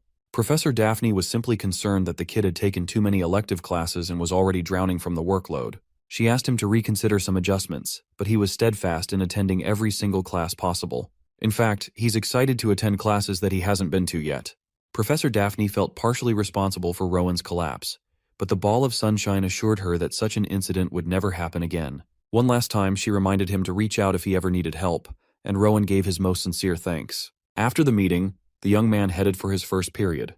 Nowadays, he can practice mana cultivation as naturally as breathing, so training doesn't eat too much of his schedule.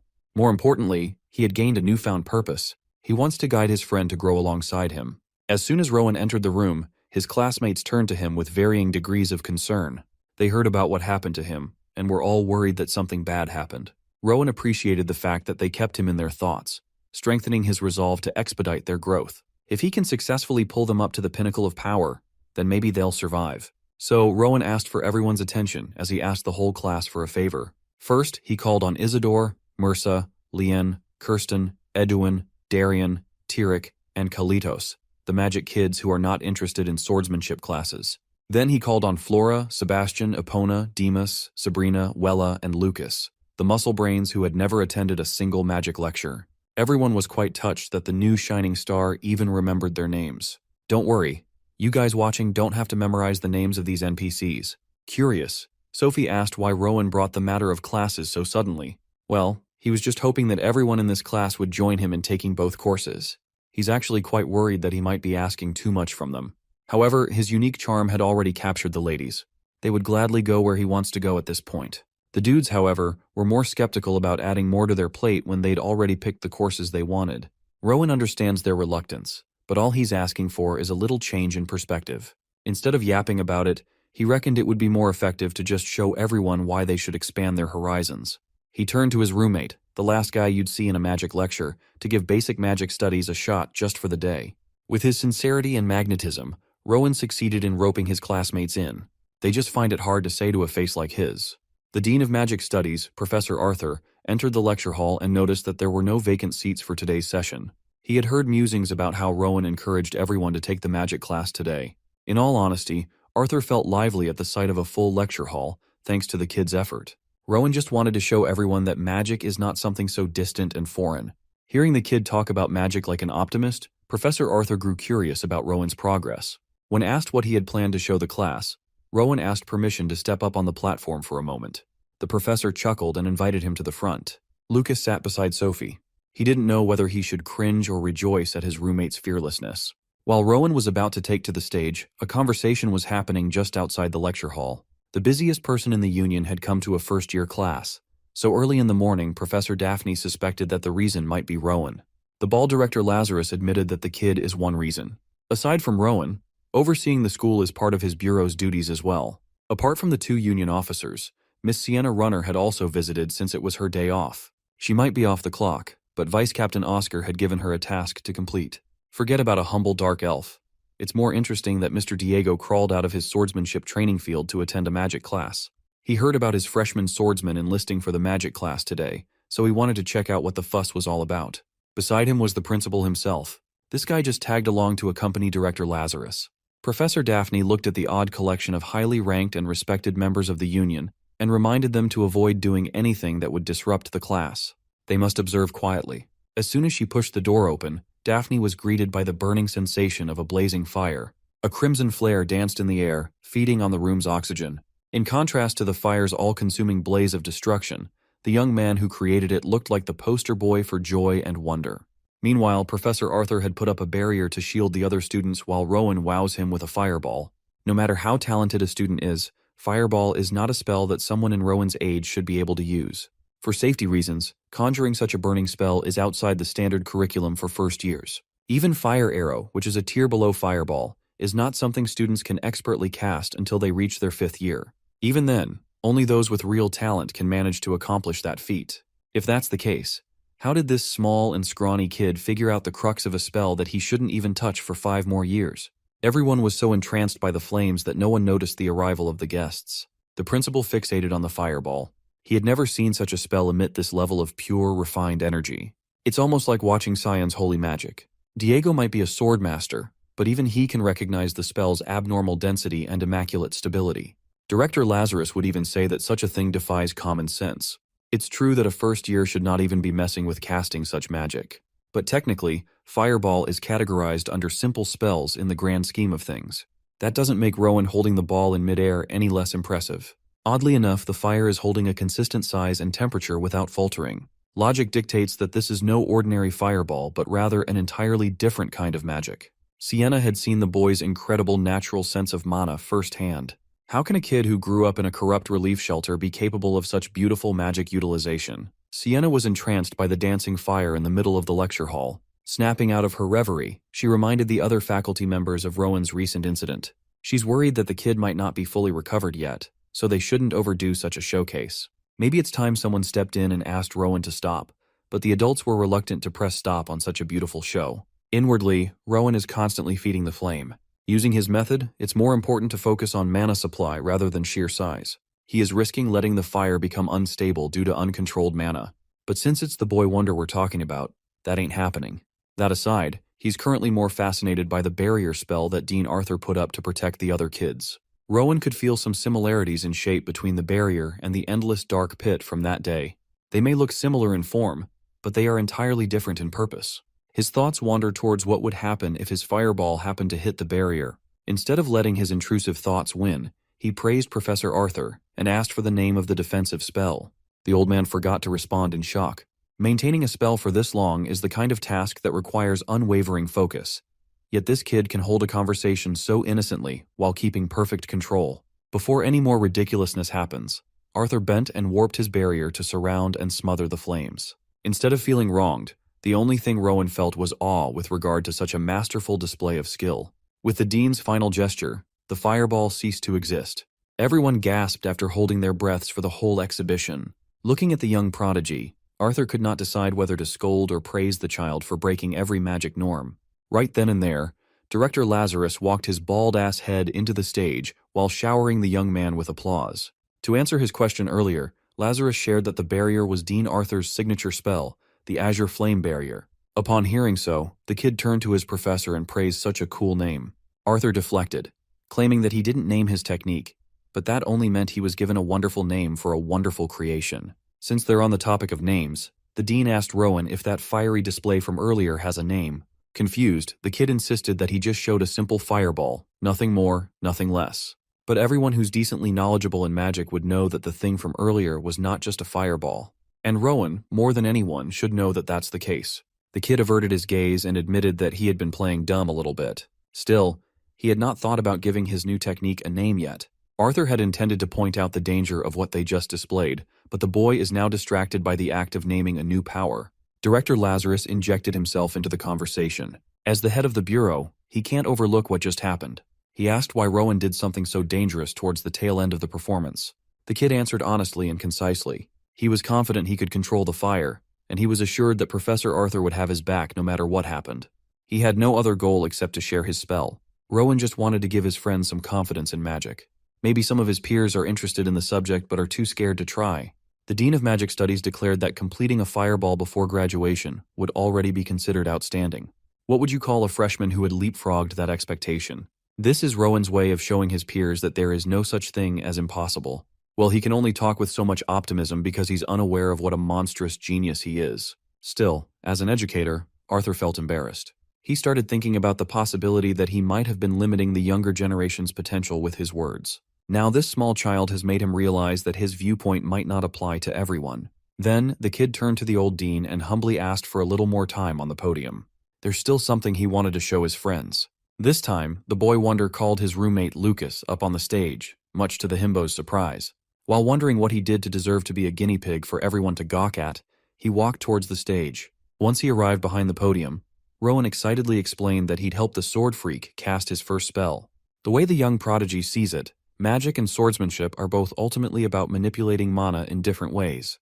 Lucas trains his body and mana daily, so he should be able to cross the boundary of magic. Still, the third-time repeating freshman had never even studied a lick of magic theory before. How was he supposed to cast a spell? Rowan suggested starting with an incantation since Lucas severely lacks magic training. An incantation should be more intuitive than a magic circle or formula. So he slowly recited a fiery incantation in the tongue of the old language. Lucas tried to keep up, but he couldn't quite grasp the tricky pronunciation. Rowan tried to stay patient while teaching Lucas with enthusiasm. However, they cannot even get through a single sentence in the ancient language. He thought someone who had repeated his first year 3 times would at least have some semblance of familiarity with the old tongue. Still, he's not giving up. So, Rowan translated the incantation to impart the meaning of what they are trying to bring to the world.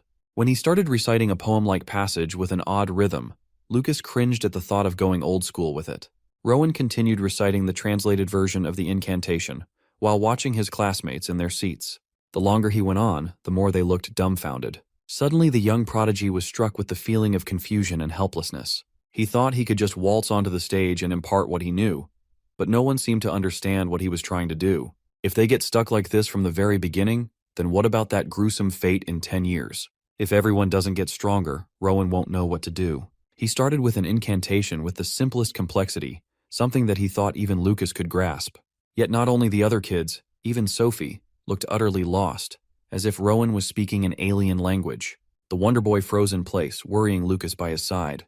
Before things could get any worse, Dean Arthur stepped in to do some damage control, praising the kid for a good first day of the mini-lecture.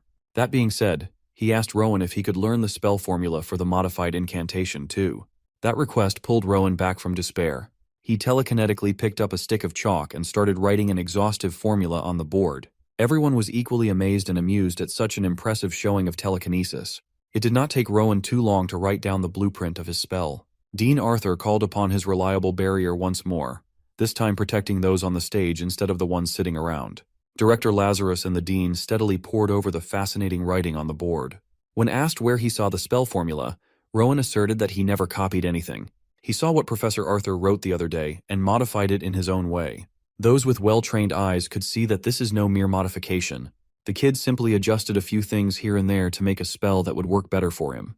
He's not aware of the gravity of his claim, but he's basically saying that he created a new spell formula. The director and the dean exchanged a meaningful glance. They need to have a long conversation about what to do next, so they might as well call a proper meeting elsewhere. Before leaving, Director Lazarus thanked the kid for showing such an innovative spell formula. On the other hand, the dean turned to the dark elf and asked for her name. Sienna of the Pill of Faith saluted and formally introduced herself. Then, the dean suddenly dumped the remaining hours of the lecture for her to fill. She can teach anything. She can tell the kids to self-study and train their swordsmanship. Anything is fine as long as they're safe. Professor Diego also had the audacity to leave his next class to poor Sienna, who was just in the wrong place and at the wrong time.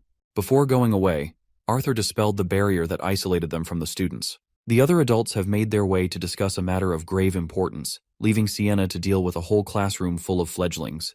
The lecture hall was buzzing with indistinct murmurs about what had just happened. Sienna quickly shut them all up with a forceful hand slam to the table. That one action scared most students straight. Sienna, runner of the Pillar of Faith, had been temporarily assigned to cover the remaining classes. She intends to treat this as an official class, and so should the students. Everyone must participate as they would with a real professor. Sienna might sound and look dignified, but she's out of her depth. She's not built for teaching. She's supposed to be an on-the-ground soldier. The faculty, including the ones present during Rowan's showcase, had gathered for a meeting. Some of the clueless faculty staff were alarmed by the calling of an emergency response committee, a thing that hasn't been called in years. Hell, for some of them, this is the first time. Director Lazarus was professional as always.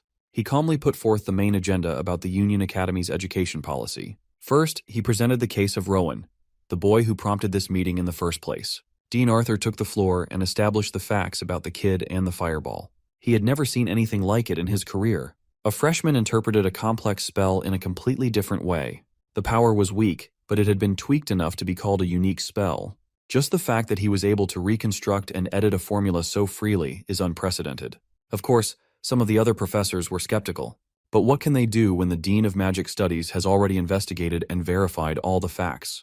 Director Lazarus also vowed to use the Bureau's resources to analyze things further. For now, they must recognize that a kid might have just discovered a new conceptual approach to magic itself. Sure, Rowan sounds like an unparalleled savant of some sort, but since they're an academy, they must make sure that he receives age-appropriate education. Some wanted to stick to their tried-and-true method, but some believed that such a genius should receive specialized education befitting his level.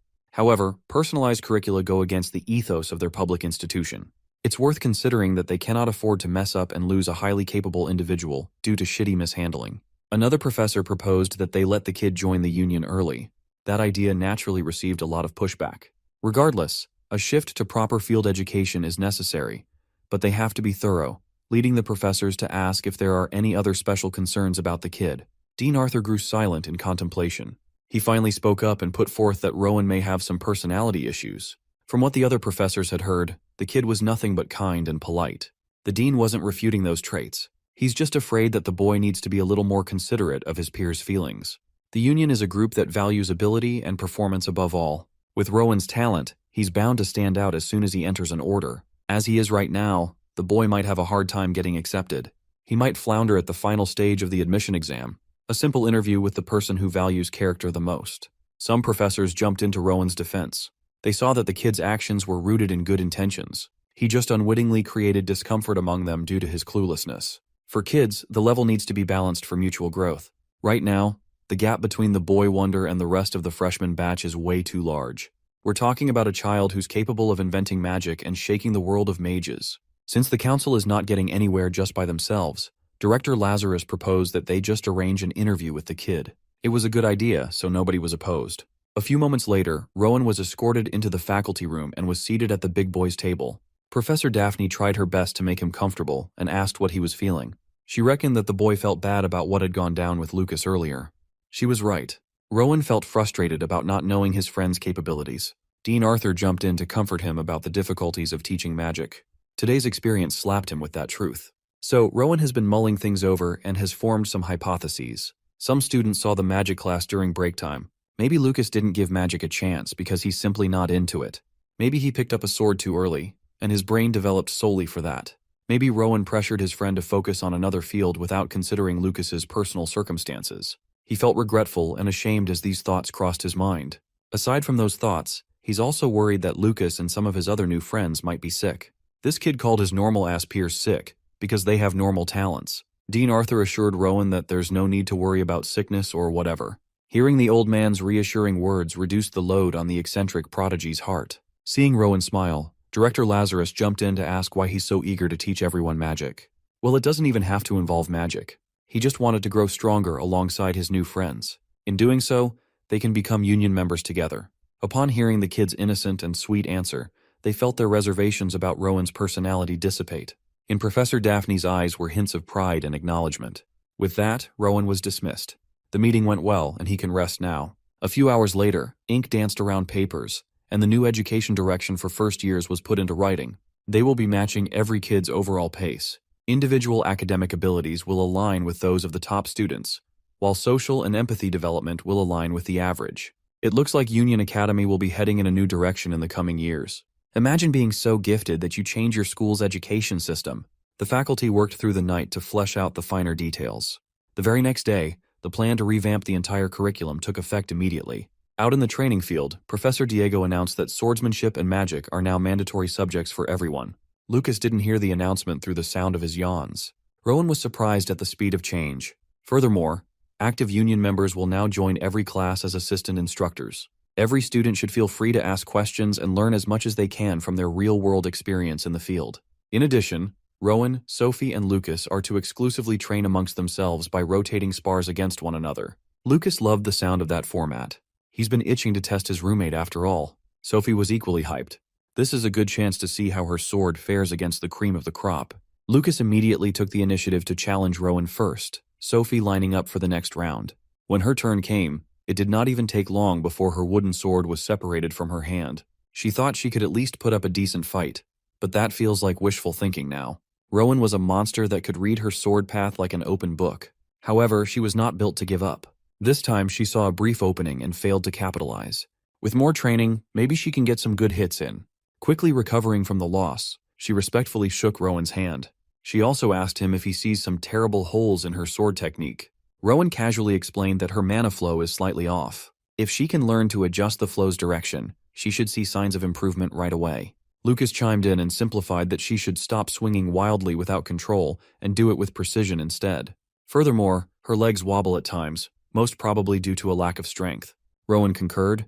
Lucas was a bit harsh, but he's not talking out of his ass. Still, the dummy might have a point, but it does not paint the whole picture. Right now, Sophie is splitting her mana with a 50-50 ratio between upper and lower body. If she can shift a bit more of her weight to her lower half for better stabilization, her stance should drastically improve. While Rowan was giving valuable advice, Lucas was dishing out some playful insults. Watching his top 3 students get along in their own way made Professor Diego smile. He can't believe old Arthur would say that Rowan has personality issues. Seeing how innocent and kind-hearted the kid is, he reckoned that the adults were just worried for nothing. A few days later, Professor Daphne called Rowan to the faculty office for another talk. She's been instrumental in making sure that the kid has everything he needs. These days, Rowan doesn't feel the burden in his heart about his friends anymore. He got to know them better and came to know their strengths and weaknesses. Daphne was just glad that he had come to understand how to empathize with his peers. School life has been good for Rowan. His friends cheer him on and often give him tasty snacks. However, there are times when some girls make requests that are hard to understand. They keep asking him to go shopping or flower viewing after class, things they don't seem to be related to studies at all. Daphne chuckled at the little lady killer's dilemma. They're at that age when romantic interests are budding after all. Oftentimes, Rowan's default counter to all the invitations was to suggest that they study together instead. That's some lethal nerd riz, little bro. Exploring the topic of the opposite sex, Daphne asked if there are any girls Rowan gets along with particularly well. The first one that comes to mind is Sophie. She's a little different compared to other girls. She's an excellent swordsman, and she's the only other first-year student who has managed to produce flames. Recently, he's grown closer to her. Once he got to know Sophie's circumstances, he couldn't help but feel drawn to the poor girl. You see, Sophie is an illegitimate child of the renowned Pobel family. Her father enrolled her in the Union for the sake of strengthening diplomatic ties. She's under constant pressure from the preconditions of her birth. For Rowan, Sophie is a dear friend whom he can learn a lot from. Of course, there's also Lucas. Their group of 3 usually hang out together. Rowan admires the dude's physical strength. There's also a lot to learn from that guy, even though he's a bit of a musclehead. Over the past few days, Rowan actually came to formulate a theory about that roommate of his. He posited that Lucas trains with his sword so much that his brain has been filled with excess muscle that makes him hate studying. Rowan's imagined Lucas' brain structure is simply diabolical, but it might be scientifically accurate. The guy can't even read clocks. As a friend, Rowan has been guiding that fool just to prevent him from flunking first year again. He believes that this is what a righteous character should do. Daphne was a little creeped out, but she had long since accepted that geniuses tend to have an odd way of thinking about most things. After the session with Daphne, he sought Dean Arthur in his office to talk about the problem with his constitution. Considering his abilities and seemingly peerless talents in every field, it's hard to feel sorry for his below-average constitution. He understands that it might be a bit greedy, but Rowan has his reasons for wanting to wield more powerful magic. Well, there are a few ways to improve one's constitution. He can use special magic tools that amplify mana or use items that store powerful spells. Both of those sound great, but they are not easy to get. If they were, anyone could easily become a mage. Magic tools that can be bought with money are either single-use or crudely made, low-level slop. They would not be very useful for the kind of magic that Rowan wants to obtain. The other way to improve one's constitution is through the use of elixirs. These tinctures can help recover mana, alleviate physical illness, increase the mana pool, and of course, improve one's overall constitution. They come in a wide variety of shapes, forms, and sizes, and all of them are extremely rare. An example would be Reddle's fruit. It makes sense why that diabolical stuff is so highly sought after in black markets. Even if Rowan happens to beat the odds and obtain one, there is no guarantee that any of them would provide an effective boost. Still, it's too early to be disappointed. He's still just a kid. Dean Arthur removed his necklace and handed it to his star pupil. Inside the locket is one of the elixirs that he owns. He received this pill from the governor as a reward for a past achievement. Perhaps it was fated for him to give it to his most talented student. Naturally, Rowan felt reluctant to accept something so valuable. The dean assured her that it's no big deal. He can't use it on himself after all. With some hesitation, the kid accepted the white pill. Steeling his resolve, he gulped that thing down without chasing it with water. Immediately, he felt it dissolve in his body. He felt as though he was floating in a sea of his own creation as the elixir spread like grease. Just as he was close to some kind of breakthrough, he was yanked back to reality. He was back inside the dean's office, sitting in a chair. Based on the kid's disappointed expression, the dean reckoned that the pill must have been a dud, and Rowan confirmed. Well, Arthur didn't expect the elixir to be a miracle drug that could change the boy's constitution completely. But the complete lack of improvement was disheartening. Rowan had already expected as much. Rather than finding ways to change his constitution, it would be a better use of his time to reinvent magic as it currently stands. He will disassemble magic formulas and master the manipulation of mana. He will create his own branch of magic perfectly suited for his personal use. This visit wasn't a complete waste. At least now he can completely focus on a solution. 6 months have passed since that old man fed him that white pill. Don't worry, it was wholesome. Today is the final exam for freshmen's magic studies. Rowan stood before the panelists, namely Dean Arthur and Director Lazarus, and wordlessly produced 2 mini fireballs in his hands. The old bats were clearly impressed and enthralled by such a masterful display of skill. Then, Rowan stepped on the gas and made the flames rage and grow. They've seen it a lot, but Rowan's way of handling mana directly is always a feast for the eyes. It's simply an incredible talent. At this rate, the kid might even start combining other branches of magic. Even though everyone praises his skill, Rowan is worried that such weak magic can't be used in the Union at all. Dean Arthur assured him that just being able to cast spells without incantation is enough to prove that his ability is on par with a 4th-class mage. No one will be able to dispute the fact that he can already qualify as a high-level mage. He must cast aside his worries about destructive power for now and focus on his strengths while steadily continuing his growth. Rowan just needs to keep going down the path he's paved on his own. The dean challenged him to analyze and recreate spells up to 4th class based on his own understanding. To make things easier, he will be granted free access to ancient texts stored in the administrative library. Regarding his constitution, it would be best if they keep that issue under wraps for now. Since there are only 3 people in this room, the dean and the director decided to form a mage's pact. They took each other's hands and chanted a strange hymn in unison. Unaware of what's happening, Rowan just saw this as some old bros doing old bro stuff in the middle of his exam. Another year has passed since that assessment. Rowan and the gang had just entered their 3rd year in Union Academy. Today, Professor Diego called on his fellow faculty members with an urgent summons. While the issue is technically under his discretion, he felt the need to share it with his colleagues. From now on, the school will no longer teach Rowan movement techniques, martial arts, or swordsmanship that involve the use of mana. With a tinge of concern, Everyone is curious as to the reason for this sudden announcement. Diego explained what everyone already knows. Rowan has a very firm intention to join the Union. Now that he's a third year, it would be better for him to forego high-risk practical combat courses. Diego is basically saying that the kid should focus entirely on magic. More than anything, that's what the kid needs and wants. Dean Arthur of all people would know that Rowan is the kind of talent that one would want to hold on to selfishly. Letting such a talent slip through his fingers for the sake of the future is the best thing Diego could do, even though it might not have been the easiest decision to make. Sienna Runner, who must have taken a teaching role in the academy after filling in for classes a year and a half ago, asked Diego about Rowan's current level, physically. In all honesty, Diego estimates that the young man only needs to draw his sword to pass the first entrance test for the Union. He is that good, a natural talent that rarely comes. His destructive power is a bit lacking, but that aspect can always improve with time. Since they're on the topic of power levels, Daphne turned to the Dean and asked how strong Rowan had become as a mage. After a brief moment of silence, Dean Arthur simply declared that there is nothing more he can teach that child. He's already beyond everything an old man like Arthur can mold. Right now, Rowan can freely apply first and second class magic. He's on his way to recreating formulas for third class spells too. Because he's such an extraordinary child, he often considers complex formulas as mere toys. He's already a monster and he's only just become a third-year student. Now that he's starting to hit his growth spurt, ladies just can't get enough of the golden boy. He can steal your girl in a heartbeat, so the author nerfed him to only care about his studies. The first lecture of the third-year magic studies concluded without a fuss. Dean Arthur reminded everyone about their assignments and called Rowan to speak for a moment. He wanted the kid to stay after class to tell him about the exchange tournament for the magic scholarship that will be happening soon. There is no better representative to send than their homegrown Union Academy genius. Admittedly, Rowan had never heard of this event before, even though he's been in the academy for 3 years now. Well, it used to be held occasionally as a way of exchanging opinions about magic. It was discontinued as the era of magic slowly waned. The fact that it's happening now is thanks to Rowan's existence. Hearing the dean say such a ridiculous thing shocked the young man.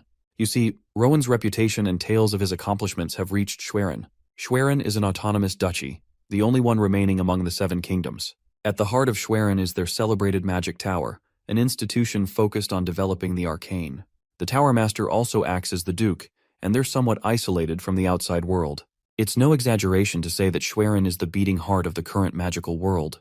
Truthfully, Arthur also hailed from that place. He trained there until he became a third-class high-level mage before joining the Union. Since he was a local, he must know their line of thinking. He reckoned that those mages are primarily motivated by curiosity, first and foremost. They can't be sure how much information Schwerin has on the Union, but it's certain that they know all the surface-level details. Those magic fanatics must have heard about the 4th-class mage appearing at the Union Academy. Although that term is being thrown around, Rowan is still not entirely comfortable calling himself a 4th class due to his lack of firepower. Regardless, this event is more like an academic conference to verify unprecedented records firsthand. From a pure magic study perspective, Schwerin is always looking for an edge. They probably want to debate the renowned Golden Boy of the Union. On the one hand, it might be better if Rowan just passed on this challenge. But once he hears about the prize, he might find it hard to refuse. The Union will adjust the schedule and provide the menu in exchange for an elixir. Even after the disappointment a year ago, the allure of an elixir is still tempting. However, this could also mean that the Schwerin people have found out about his constitution. But the dean assured him that there's no way they would know. Moreover, a scholarly debate is all about interpreting magic formulas. The elixir will probably go to whoever demonstrates the most suitable mastery of the topic. Rowan could basically win an elixir just by arguing with a random person. The dean assured him that he'll get the elixir as long as he gets the dub for the Union. With the possibility of scoring big time, how could he say no? A few days later, the day of the magic scholarly exchange finally arrived. The Schwerin side consisted of cloaked mages, a whole battalion of them, and on the Union side stood Rowan and his professors. Dean Arthur mediated for both sides, welcoming the foreign visitors politely. One of the mages, Bert, lowered his hood and referred to the old man as his senior. Imagine being a mage, but your parents named you Bert. Meanwhile, Rowan is quietly sizing up the competition. Schwerin's lineup was a little older than Union academies, and every one of them possessed powerful mana. They are actually students who want to learn from one of Schwerin's biggest success stories. The Union side made it clear that they only had Rowan as a participant, yet Schwerin sent 3 students who were older than the kid. Those petty magicians never change. They still want to show the whole world how capable they are. Actually, this is rather better for the Union and for Rowan himself. When he presented the sole representative of Union Academy, Bert pretended to be shocked. While the adults were exchanging polite pleasantries, The competitors were silently eyeing each other. Rowan could feel the gaze of one of the Schwerin students, so he gave the guy a smile. Feeling awkward and flustered, the student averted his gaze. After a sportsman's handshake, the conference will start in the competition hall in the afternoon. A few hours later, spectators took their seats and reveled in the intellectual battlefield that the union had arranged. Some juniors were worried that their senior Rowan was going to face 3 people by himself. They fear that their senpai will get hurt. The ladies then cheered their lungs out, almost shattering Lucas's eardrum, who was sitting nearby. He butted into their conversation and asserted that this is a magic debate, not a duel to the death. The ladies argued that debates are just as dangerous as physical combat. What if Senior Rowan gets hurt by harsh words? Lucas was just shocked that the junior ladies knew him. Well, it's hard not to recognize him when he's always by Senior Rowan's side. Beside him was Sophie. The two came to watch their friend kick some ass using words. Finally, Professor Daphne walked to the podium to announce the start of the Magic Scholarly Exchange. The junior ladies from earlier raised a piece of cloth with Rowan's name written on it. Hardly an appropriate reaction for a debate. Finally, the star of the show walked in. There are also those 3 Schwerin boys. With everyone present, Daphne explained the procedure and debate structure. Each representative will take turns presenting a topic, write spell formulas in response, and continue to the question and answer session. The first debater, is Ollie Marco from Schwerin, going against Rowan from the Union Academy. Since Rowan got the pick priority for the first topic, he chose the subject that's very near and dear to his heart: telekinesis. The Schwerin representatives were taken aback, to say the least. In the opening round, it's common to seize momentum by boldly showcasing the highest achievements of each faction. Yet here's Union's sole representative, deliberately presenting a simple Class 1 spell, telekinesis at that. Some Schwerin schmucks thought this was a joke, that the rumors must be exaggerated. They didn't travel all this way to witness some low-level intellect slop. Dean Arthur and Director Lazarus held their tongues. Ollie Marco dismissively disregarded Rowan's proposal, thinking that the topic of telekinesis is simply beneath the level of this honored forum. When asked if he's mocking Schwerin, Rowan simply elaborated that although basic, telekinesis holds deep intricacies that are worth a rigorous discussion. Ollie Marco argued that diving deep into such a simplistic spell would just be a waste of time. But aren't mages supposed to devote time and effort to exploring the truths of the world, no matter how big or small? Running out of patience, Ollie humored Rowan's proposal to debate about telekinesis. Since he's unfamiliar with the format and he didn't want to be rude, Rowan asked Ollie what topic he had prepared. Severely underestimating the sole representative of the Union, Ollie Marco put forward the idea to debate the intricacies of Fireball. He condescendingly explained that such a topic might prove to be difficult for someone of Rowan's age, but he's cool with punching down in honor of this rare occasion. Arthur reckoned that Schwerin must have caught a whiff of the news about Rowan's Fireball manifestation and was trying to set a trap. But the young prodigy threw a curveball at everyone listening. He proposed that they cover both telekinesis and Fireball together as a package deal. He thought it would prove to be more meaningful and insightful if they covered the combination of 2 well-known spells at once. Instead of wasting his breath yapping, Rowan telekinetically picked up a chalk and started writing his initial formula on the board. Flustered at the blatant flex of no chant casting, Ollie refused to be overshadowed. He also used telekinesis to write his arguments on the board, while continuously chanting to maintain the spell. The eyes of Schwerin schmucks were glued to the board, struggling to understand what Rowan was writing. Surely the kid is not trying to formulate a new spell to combine 2 different spells on the spot. Surely, right? Once the board work was completed, the debaters were asked to explain their spelling and prepare their questions. First up to the plate was Ollie. He wrote the complete formulas of telekinesis and Fireball separately. These spells were firmly established since the days of the Great Wizard. They are standardized and perfected with no further room for decomposition or recombination. Ollie Marco made a firm and clear statement. Now it's time for Rowan's interpretation. Stepping up to the podium, the young man gathered his thoughts. He expounded that telekinesis is a basic spell that anyone with a little bit of mana can perform. Originally, he was supposed to argue that the spell is misused as it overly depends on the user's magical power. But thanks to Ollie's suggestion earlier, he was inspired to try a more exciting concept, the combination of 2 established spells. So, on his board is the rewritten form of 2 well-known formulas. The first part pertains to controlling a fireball using telekinesis. And second, the more fun version is better explained through demonstration. The chalk that he's been manipulating and flicking around with his mind started gaining more and more speed as it spun, generating a swirling spark of flame. Just a few minutes ago, he formulated a way to transform an object controlled by telekinesis into a piping hot fireball. This dude literally deconstructed the essence of magic itself just for shits and giggles. The Schwerin schmucks could not believe their eyes at all. This challenges everything they were taught about magic. For anyone unfamiliar with Rowan's abilities, the utter shock must be disorientating. Thankfully, the old men at the Union Academy had gotten used to it by now. The kid is not just domineeringly talented, his vast knowledge and analytical prowess are also out of this world. While he was continuously spinning the chalk fire, Rowan continued to break the visitor's collective mind by rattling off high-level concepts relating to the two so-called basic spells.